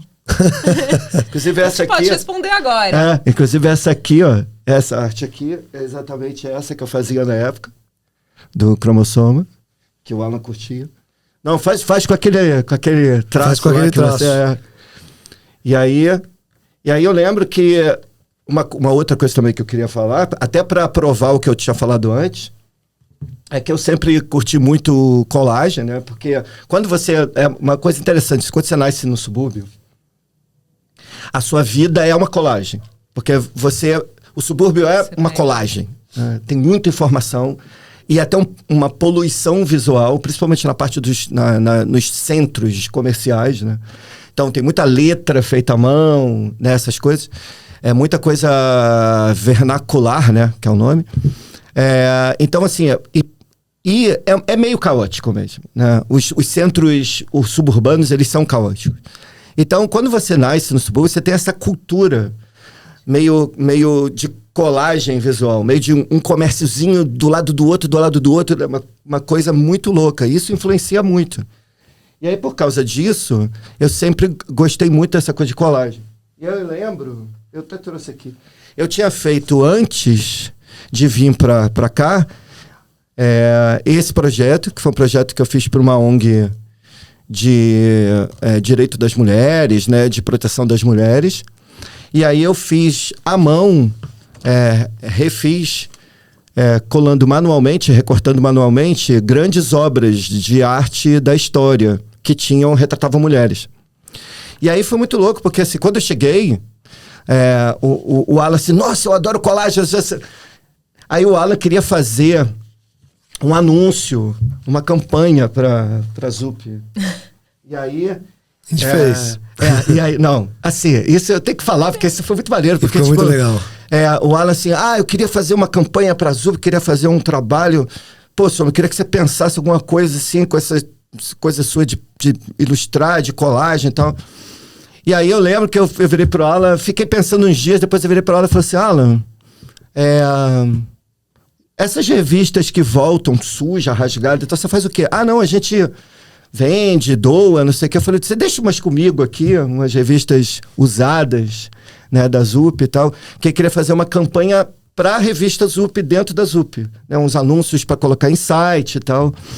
E aí eu virei para ele um dia e falei assim, Alan, e se fosse abasteça com ZUP, em vez de abasteça com ideias, a campanha? E a gente fizesse outros monstrinhos, né? Tipo mula sem cabeça, cuca, quer dizer, fizesse outros seres folclóricos de colagem da própria revista, como é o Saci. E aí eu fiz o Saci, né? O primeiro que eu fiz foi o Saci, na época, aqui, ó. Vou mostrar pra ela. Olha! O primeiro que eu fiz foi o Saci, o primeiro monstro de recorte da própria revista ZUP. E o melhor, Samuel, e depois tem a fé, gente né? Fez, e depois tem um balãozinho falando, tem a fé. Tem um balãozinho. Aonde está aqui? Aqui eu tirei, porque no anúncio acabou não saindo. Não, a galera pode ver aqui, vamos colocar aqui a imagem por cima. A galera mas tem assim, na ponta do cachimbo, tinha um balãozinho escrito tem a fé. E aí... Inclusive virou até no cartão de visita, na época que usava cartão de visita. E aí a gente fez outros, né? Outras colagens eu fiz tipo uma coleção de seres folclóricos, né? Baseados no Saci, com a própria revista. Né? A gente pegava a revista velha, recortava e montava essas colagens, e essas colagens viraram a comunicação, a campanha. E por isso estou falando que 80%, 90% das coisas que eu fiz mais legais na vida foi por causa da ZUP, porque esse trabalho que eu fiz acabou virando minha arte. Quer dizer, a partir do momento que eu fiz esse trabalho, eu meio que me descobri como artista e comecei a desenvolver um monte de trabalhos e desenvolvendo uma linguagem mesmo de trabalho de arte partir desse trabalho que eu fiz para a revista ZUP. E deu uma mega evoluída aí. Então, assim, tem essa coisa também que eu queria contar essa história, porque para mostrar assim, o quanto foi importante na época ter um veículo como esse num país que não tinha veículos que divulgavam a arte, principalmente a arte que não era arte de como é que se fala? Arte comercial, né? Arte plástica, Não, porque assim... Arte de museu, né? Aquela porque tem uma coisa assim, a gente queria arte plástica na arte, né, de quem faz arte plástica, escultura e tal, e tem essa arte mais comercial, vamos colocar assim. A nossa seria experimental, autoral, mas que não era de uma galera que não tinha passado por escola de arte, era de uma galera que era designer, de uma galera que era ilustradores como é que se fala? Autodidata, gente que experimentava linguagens, mas assim, de uma galera que não tinha espaço nas galerias. E não tinha espaço nem quando você falava grafiteiro, que você tinha informação computadorizada. Isso, Meu Deus! Uma arte feita no computador, que era como a gente falava. Ainda tem isso. Isso não tinha valor. A capacidade de colocar as ideias, organizar e fazer disso uma obra, não tinha. Hoje a gente vê prêmios. E a revista e esse movimento acaba criando também essa validação para toda essa galera que hoje, quantos e quantos artistas, ilustrador, que fez design às vezes, como eu fiz design, e a pessoa nem é artista com formação de artista, às vezes é um designer, mas que sempre desenhou muito bem, que sempre ilustrou muito bem, e de repente o cara tá hoje fazendo Nike, fazendo Adidas, com a arte dele, as ideias dele, fazendo um trabalho e ganhando dinheiro com isso e vivendo disso, que é a coisa mais difícil no Brasil. Você viver das suas ideias. É muito, muito difícil. Então eu acho isso muito maneiro, assim.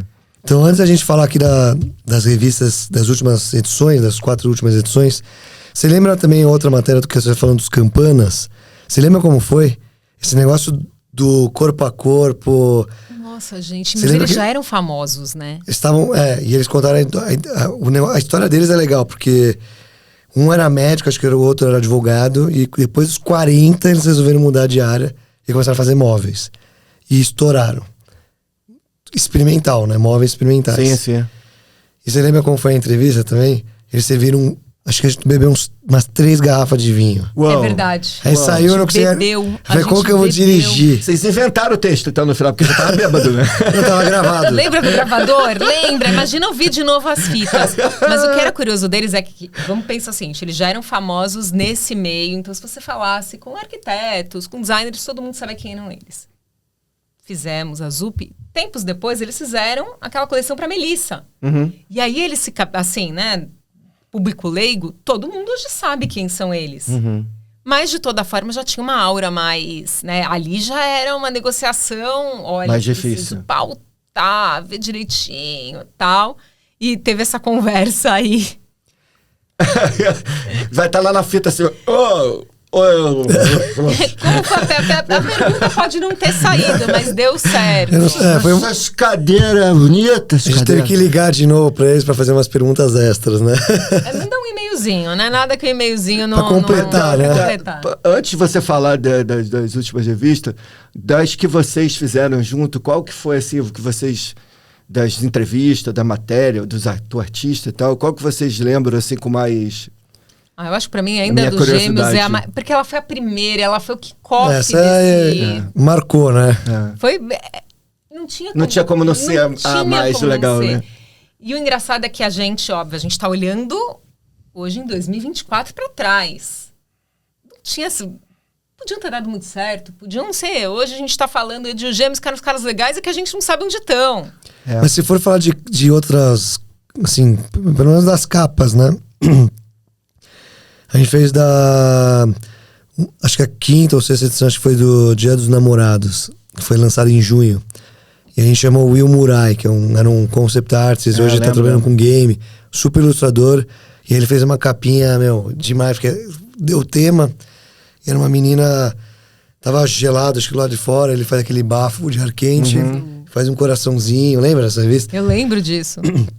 Todas essas revistas, acho que da 1 até a 30 e pouco já não tem mais nada. E era a época que a gente foi assim, segunda edição 4 mil exemplares, depois foi para 6, 8, 15, a gente bateu o recorde, 15 mil exemplares.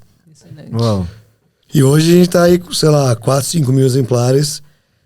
Não vende mais em banca, né? Vende no site do Pixel Show ou da Zup, né? Como é que funciona na prática isso? Na prática, a pessoa procura, a gente divulga nas redes do Pixel, do Zup Space ou da Feira Pixel Show.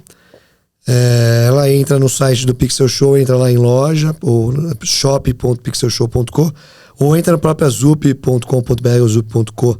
Só digitar Zup que você acha, vai lá comprar a revista. E aí mostra todas que tem hoje disponíveis. E aí você pode comprar um pacote de 2, 4, 8 que você tem desconto.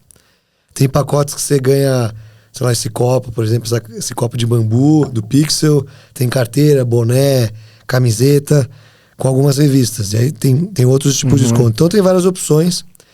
E as revistas estão se esgotando. A gente já esgotou, sei lá, de 70 e poucos números, mais umas 10 especiais. Acho que mais de 60, 50 edições já esgotaram. As que ainda tem bastante, mas que tem 15 mil. Mas tá sobrando 1000 revistas. É pouco, né? Pouca coisa. Como não tem banca, não tem um escoamento muito rápido. Hoje tem um canal de venda. Precisa buscar, né? As pessoas precisam buscar. Mas o que é legal a gente falou de buscar, eu não sei como tá hoje. jogar para o Alan essa pergunta. Como é que é feita a prospecção desses entrevistados, né? Vocês ligam...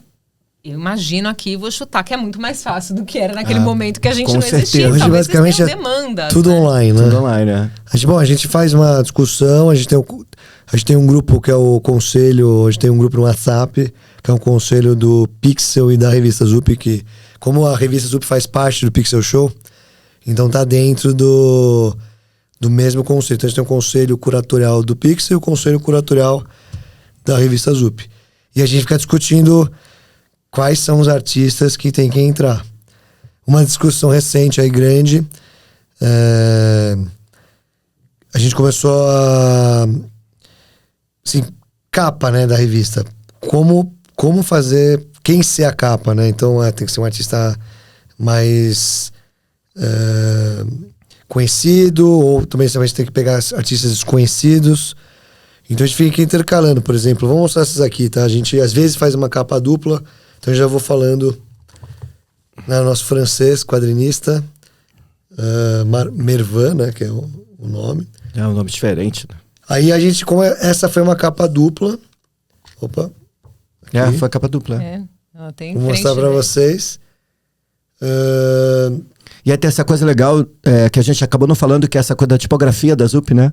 Tipografia. Que normalmente é o próprio artista que faz a tipografia. Às vezes a gente faz, mas a gente sempre pede pro artista fazer dentro do estilo dele mesmo, que é uma coisa muito legal, uma ideia muito legal, inclusive, do Alan, de ter essa coisa da tipografia sempre feita pelo artista. E a gente intercalou, né? Fez uma capa dupla, então a Marie, que é uma artista ilustradora, tá fazendo trabalho de rua, e o Mervan, que é um quadrinista, super conhecido no mundo você todo. Continua intercalando essa coisa de revelar pessoas com talento e colocar algumas pessoas que são bastante conhecidas. Isso, eu acho que a gente tem, como mídia, a gente tem que divulgar, assim, a ideia continua igual, a gente tem que estar divulgando artistas desconhecidos, mas que a gente acha que tem um super potencial.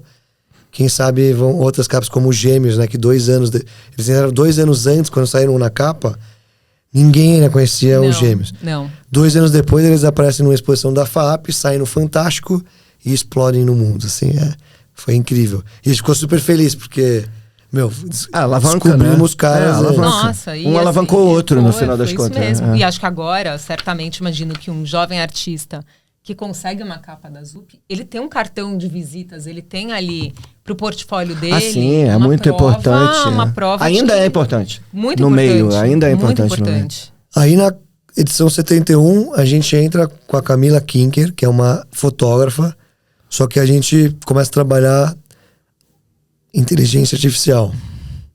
Que é um tema que todo mundo fica perguntando pra gente, rola trocentas milhões de discussões de roubo de imagem, roubo não sei o quê. Ou quanto vai ser autoral, se eu jogo lá se no autoral, ChatGPT se não é. pra desenhar e fazer alguma Só que a gente gráfica. acaba descobrindo, como a Camila Kinker, que tem um trabalho de fotografia e ela tenta repassar esse trabalho. Por exemplo, em vez de eu criar uma cenografia e colocar num deserto, ela aplica. Eu consigo economizar e fazer a minha própria arte, que eu já fazia com a fotografia, usando inteligência artificial para facilitar e agilizar o que ela faz.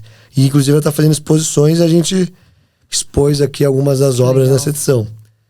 E aí começa, porque hoje em dia é uma discussão eterna, né? Que a gente briga. A gente já teve discussões. Muitas discussões com artistas que usam inteligência artificial e que às vezes não criam nada, e artistas que têm um trabalho, têm um conceito, ficam lá perdendo horas e horas, que já são artistas que vieram de um trabalho, que conseguem fazer um trabalho manual ou digital, mas que eles mesmos fazem, e depois eles partem para utilizar essa nova tecnologia como uma ferramenta. A gente até conversou sobre essa questão assim, da inteligência artificial transformar o artista num curador dele mesmo.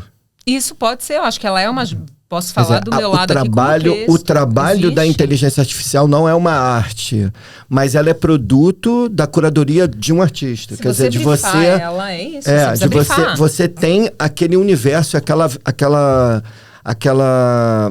toda aquela informação cultural que você coloca na arte que você faz e que você também vai buscar certamente. no AI. Na verdade, o artista, ele não vai...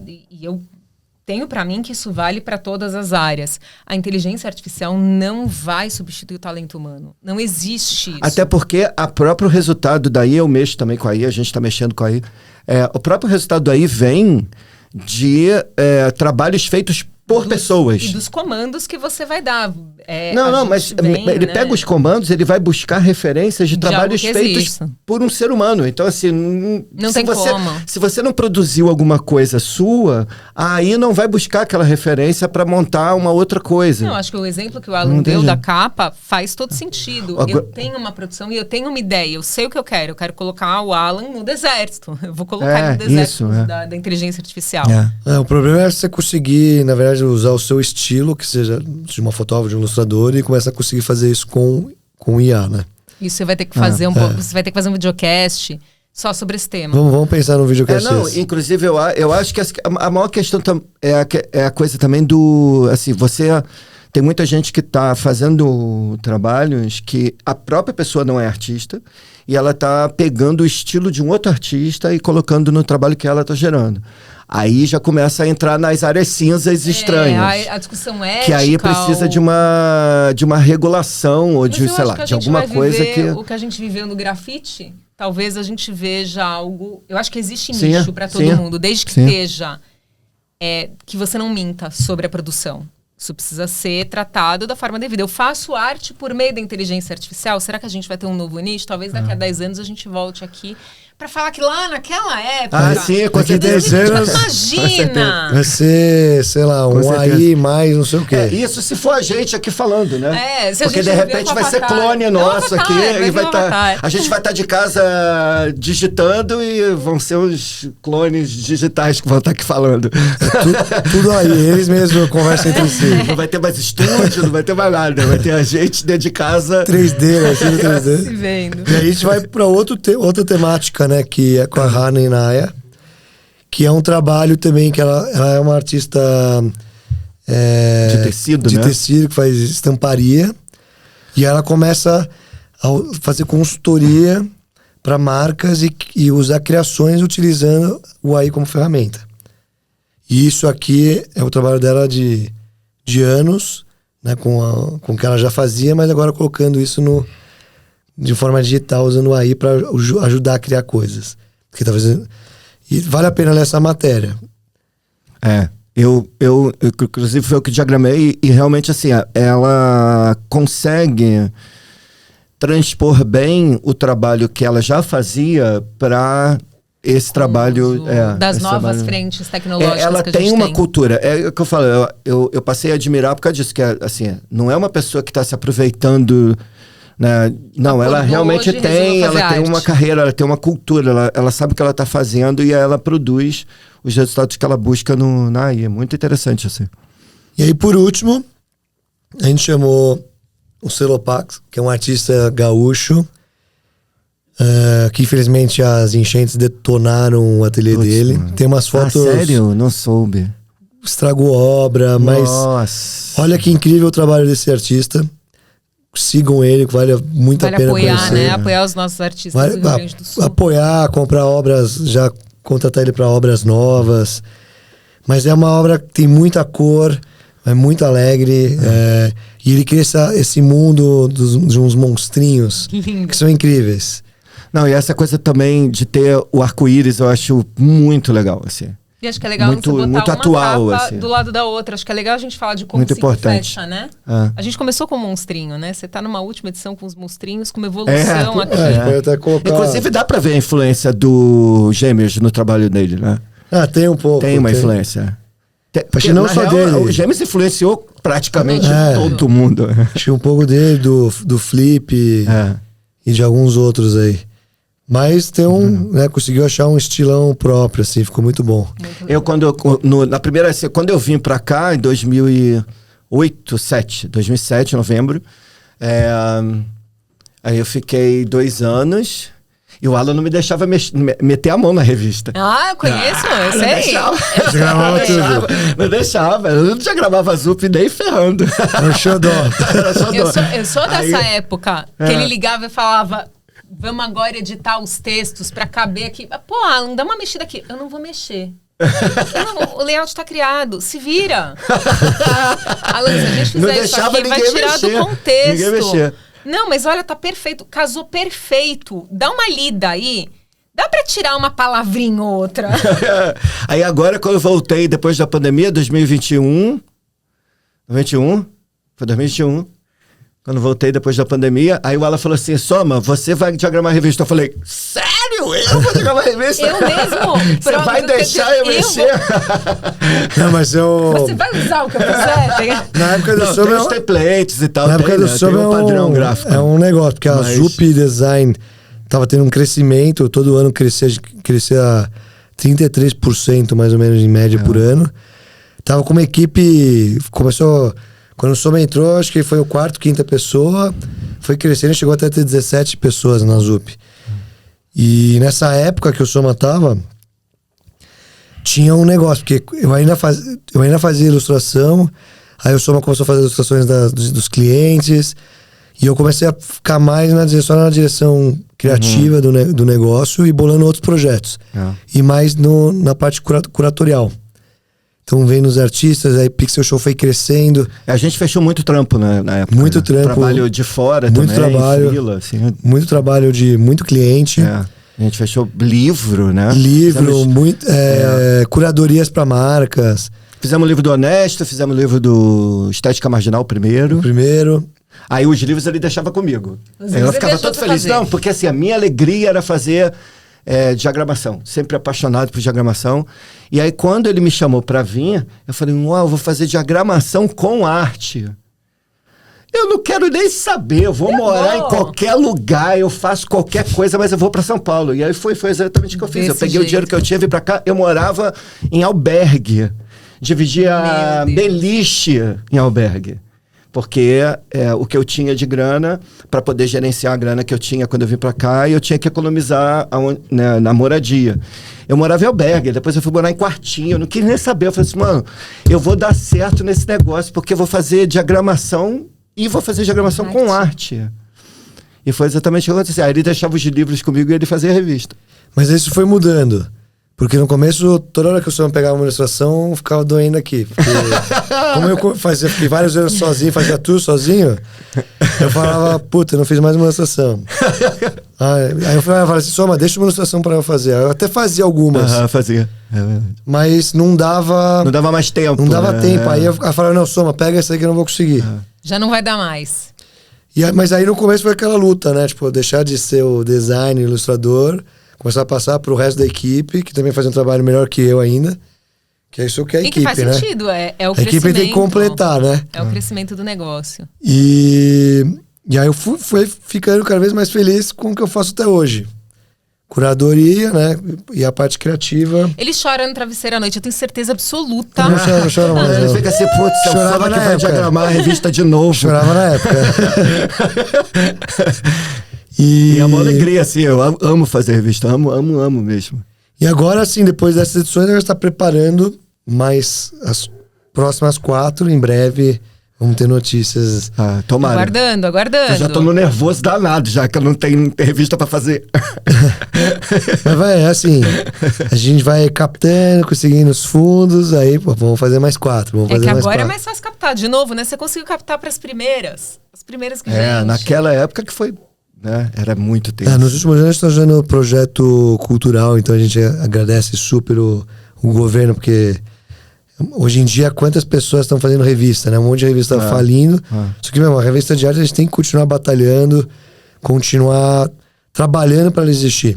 É importante falar desse apoio. Existe e que precisa ser valorizado, porque muitas vezes a gente não olha para isso. E não tem mais revista de arte no mercado. Assim, você até vê algumas, você acha umas bem bacanas, mas é 300 exemplares, 500 exemplares e quase ninguém vai ter acesso a isso. O custo é altíssimo. E tem umas marcas que ainda anunciam, né, na revista. A gente tem mais hoje quem tá no Pixel, que são os patrocinadores, eles são os anunciantes hoje. E hoje em dia é tudo digital. Por isso que é o problema de conseguir fazer uma revista impressa. Mas assim, eu acho que nem digital as pessoas não estão lendo mais tanta revista assim. Não, hoje em dia tá muito difícil. Quem tá comprando, graças a Deus ainda estão comprando a revista, leem as matérias que são super interessantes. E então, é por isso que está esgotando os conteúdos, mas a gente teve que diminuir o volume, porque a procura é isso. Não, que ela falou uma coisa que mudou muito o perfil do consumidor de multimídia, né? Isso. As pessoas querem uma informação rápida que não tome muito tempo delas. Elas têm mais dificuldade hoje de mergulhar numa história, de verdade. Mas como a gente está trabalhando essa transmídia, né? Que entre revista impressa, o blog, que agora a blog da Zup deixou de existir, virou o blog do Pixel Show.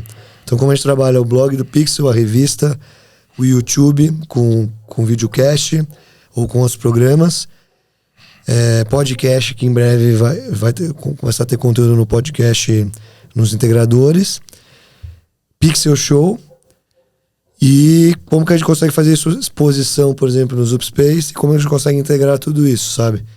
E a gente tá pensando próximo projeto das próximas 4 edições, integrar com conteúdo de videocast, exposição, integrar com esse mundo, que a gente tem um mundo, né?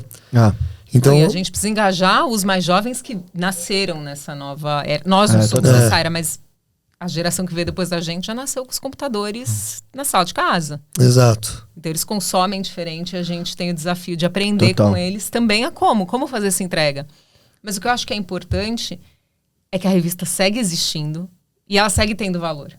Isso aqui exatamente. Isso é muito legal. Ela é uma obra de arte. Ela é para estar guardada, é para você revisitar, é pra gente voltar para os primeiros e falar, pô, isso ainda é relevante, olha só. Isso aqui tem história. E acho que todo desenho, e nisso é um elogio aqui, aberto, rasgado, de visão, de como elas eram construídas. Porque no tempo que a gente pensava curadoria editorial, já era para ser matérias que não fossem datadas. Então você não ia ter uma matéria que falasse de uma exposição que ia acontecer. Aqui não era essa ideia, era falar da história. Era falar de processo criativo. Era mostrar que essas pessoas pensam sobre a arte. Não era falar de algo que ela estivesse fazendo naquele momento. Uma visão muito maior, que é o que a gente está fazendo aqui também. Falar do macro, né?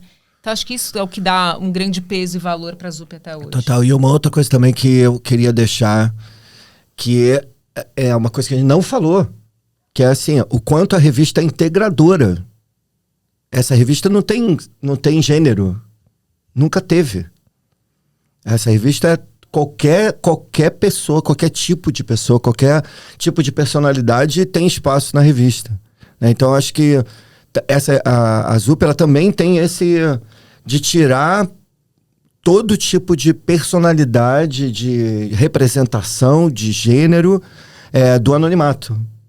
E não exclui, né? Nenhum tipo de não arte tem, é inválido. A gente... Você falou de inteligência artificial, é arte, como é que a gente trata isso? Exatamente, não tem, assim, é totalmente 100% democrática, né, a revista, assim, muito, muito legal isso, porque o acompanhamento, eu acompanhei quase toda essa história e o quanto isso também é importante pra caramba, você ter um veículo no Brasil, que é um país que passa por problemas terríveis, né, de todo tipo em relação a todas as minorias, você ter um veículo que sempre abraçou todo tipo de representação social, assim. Então, isso é outra coisa também que a revista tem de história, que eu acho muito maneiro. E sem a gente nunca ter levantado bandeira nenhuma sobre isso, a gente simplesmente fez. A gente faz. É uma coisa que simplesmente acontece porque a gente acredita. Né? E aí eu falo a gente porque eu já faço tanto tempo que eu tô fazendo indireto e diretamente com a Zup, né? Porque eu saí, né? Fui fazer outras coisas e tal, depois voltei, mas todo o tempo que eu tava fazendo outras coisas, a gente tava sempre fazendo projetos juntos, tanto de arte quanto de educação. A Zup teve um projeto fantástico, que a gente acabou também não falando, que é o projeto da Zup Academy, que eu fiz parte desde o início. Muito legal. Projeto maravilhoso, que foi detonado por causa da pandemia, né? Mas vamos retomar isso aí. Que a gente ia nas cidades dar aula. Nos Zupspace. Você chegou a dar aula também, workshop? Não, eu sou jornalista, né? Eu vou dar workshop de quê? Workshop de jornalismo. Eu tenho um projeto chamado Diagramundo, que eu criei por causa que ele pediu. Muito legal. Ele falou assim, putz, eu queria que você ensinasse diagramação, mas não dá para levar computador. Eu fui no Maranhão dar aula disso. Isso é muito legal. Eu fui, tipo, Florianópolis dar aula disso. Pô, Assim, Zup Academy você consegue fazer muito hoje maneiro, assim, foi presencial e virtual. Aprendemos muito com a a pandemia, gente ganhava né? dinheiro, a gente tinha uma experiência fantástica de ir no Brasil inteiro dar aula. E tava conhecer educando. gente do Brasil inteiro, culturas diferentes. Pô, eu lembro quando eu fui pro Maranhão, eu virei pro Alan e falou assim, ele falou, a gente vai comprar as passagens de avião. A gente compra a sua para qual horário? Aí eu falei, qual horário não? Eu vou dar aula no sábado, eu só volto na terça. Eu vou ficar lá no Maranhão. Não vou voltar. Eu quero conhecer a cidade, a cultura de Já lá. que eu vou estar quero... lá, né? Pô, Aproveita, né? Qual é a oportunidade que eu vou ter de novo de ir no Maranhão, a passagem cara e tal? Então, assim, a gente viveu muita coisa nesses anos todos. Não foi só, tipo... eu tenho um projeto de música com projeção, que eu faço os dois juntos. Tipo, DJ com visual, né? Só que eu toco guitarra, então eu faço tudo junto. E aí o Alan me deu a oportunidade de abrir o Pixel Show com esse projeto, com esse show. Muito legal. Ó. E depois eu fiz durante a pandemia, né? Que ele foi lá em casa filmar. De máscara. Foi lá em casa de filmar. Então, assim, a gente tem uma história mesmo. Então, assim, eu posso falar que a gente, porque realmente, assim, é um projeto que eu acredito de verdade até hoje. Assim. Eu acho que a Zup ela tem essa história, né? Ela é construída por muitas pessoas. Os artistas que participaram, as pessoas que colaboraram em várias linhas. Muita gente colaborou que talvez nem saibam, não tenham noção da importância que elas tiveram para essa história. Aquela pessoa que atendeu o telefone e deixou a gente falar com gêmeos, poxa. A gente tá chegando em 25 anos, a gente vai bolar um livro para 30 anos de Zup. Nossa. Contar todas essas histórias. Vai ser muito maneiro Vai ser um livro de 1000 páginas. Isso é muito maneiro. Fascículo 1, 2, 3. Bom, pessoal, infelizmente já passamos do nosso horário. Passamos do horário, né? A conversa tá ótima, mas a gente vai ter que finalizar. Dava pra ficar aqui mais umas 2 horas. Chama a gente de novo. A gente vai voltar, vamos fazer outros episódios das histórias da revista Zup. Eu queria agradecer a Paula de coração, porque, sem a Paula, acho que essa história não teria começado, porque eu precisava de alguém escrever porque eu sou péssimo no português. Sempre fui, eu sempre falei pra ela. Eu preciso de alguém que sabe escrever, mas coloca as minhas palavras, usa palavras sábias. Naquela época não tinha Google Tradutor, não tinha nada, né? Então tinha que saber escrever mesmo. Não tinha chat GPT pra gente tentar. Não tinha as linhas vermelhas no computador que falava, que arrumava lá pra você. Exatamente, não tinha o Word corrigindo o que a gente escreveu. Hoje você vê com o botão da direita, arruma. Não, e pra contar palavras. Porque a gente usava Word demais, essa coisa da... Era complexo, não era tão simples assim como é hoje. Então é isso, valeu de coração. Tamo junto. É que a Paulinha fez história, né? A Paulinha é super importante. Desde o início, muito maneiro. A gente sempre volta pra casa, né? Sempre acontece alguma coisa que a gente tá ali sempre. E o Soma também, não precisa nem falar, né? Obrigado, ele tá aqui com a gente de novo, ajudando pra caramba. Inclusive, amanhã queria entrar mais tarde. Então, se você não gostou da Zup, pode reclamar comigo, agora não é mais com ele, não. Reclama com o Soma. Não gostou da capa. Achou que ficou mais ou menos. Na capa ele vai falar que fui eu o responsável. Achou que a diagramação deu uma piorada. A gente percebeu que a diagramação deu uma piorada nessa evolução de anos. Eu queria agradecer também a Léo Social, Léo Madeiras, que são super apoiadores, patrocinadores da revista há muitos anos. O governo também, que a gente usa o edital PROAC, né? Muito obrigado. Porque é por isso que assim que a gente está conseguindo manter a revista.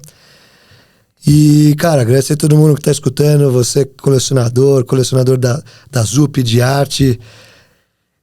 Mande, para você que é artista, que está escrevendo, mande seus trabalhos para a revista Zup, porque a gente não vão parar de selecionar. Ou entra no Instagram, ou entra no blog, e nas próximas edições também a gente está procurando os próximos artistas aí. Então a gente fica por aqui, e a gente se vê aí nos próximos episódios. Siga a gente, não esquece de seguir a gente, óbvio, não pode deixar. Né? Siga a gente no YouTube. Coloca um comentário aí de artistas que vocês queiram ver aqui na revista ou no nosso blog. E a gente se vê aí com certeza no próximo episódio. Falou a arroba dela, né? Fala sua arroba. Seus contatos. Quem precisa de assessoria de imprensa. Assessoria de imprensa, @Digitaltrix é a agência. Vamos lá, gente, estamos aí, comunicação, seguimos. E o meu pessoal, _Paula com Mório. E você, Soma? Alexandre Soma, tudo na rede social. Alexandre Soma e meu projeto esse projeto que eu falei de música e projeção, Transdata com underline no meio. Trans_data. Show de bola. É isso aí, a gente fica. Então a gente se vê no próximo episódio. Valeu, galera. Valeu, pessoal. Valeu.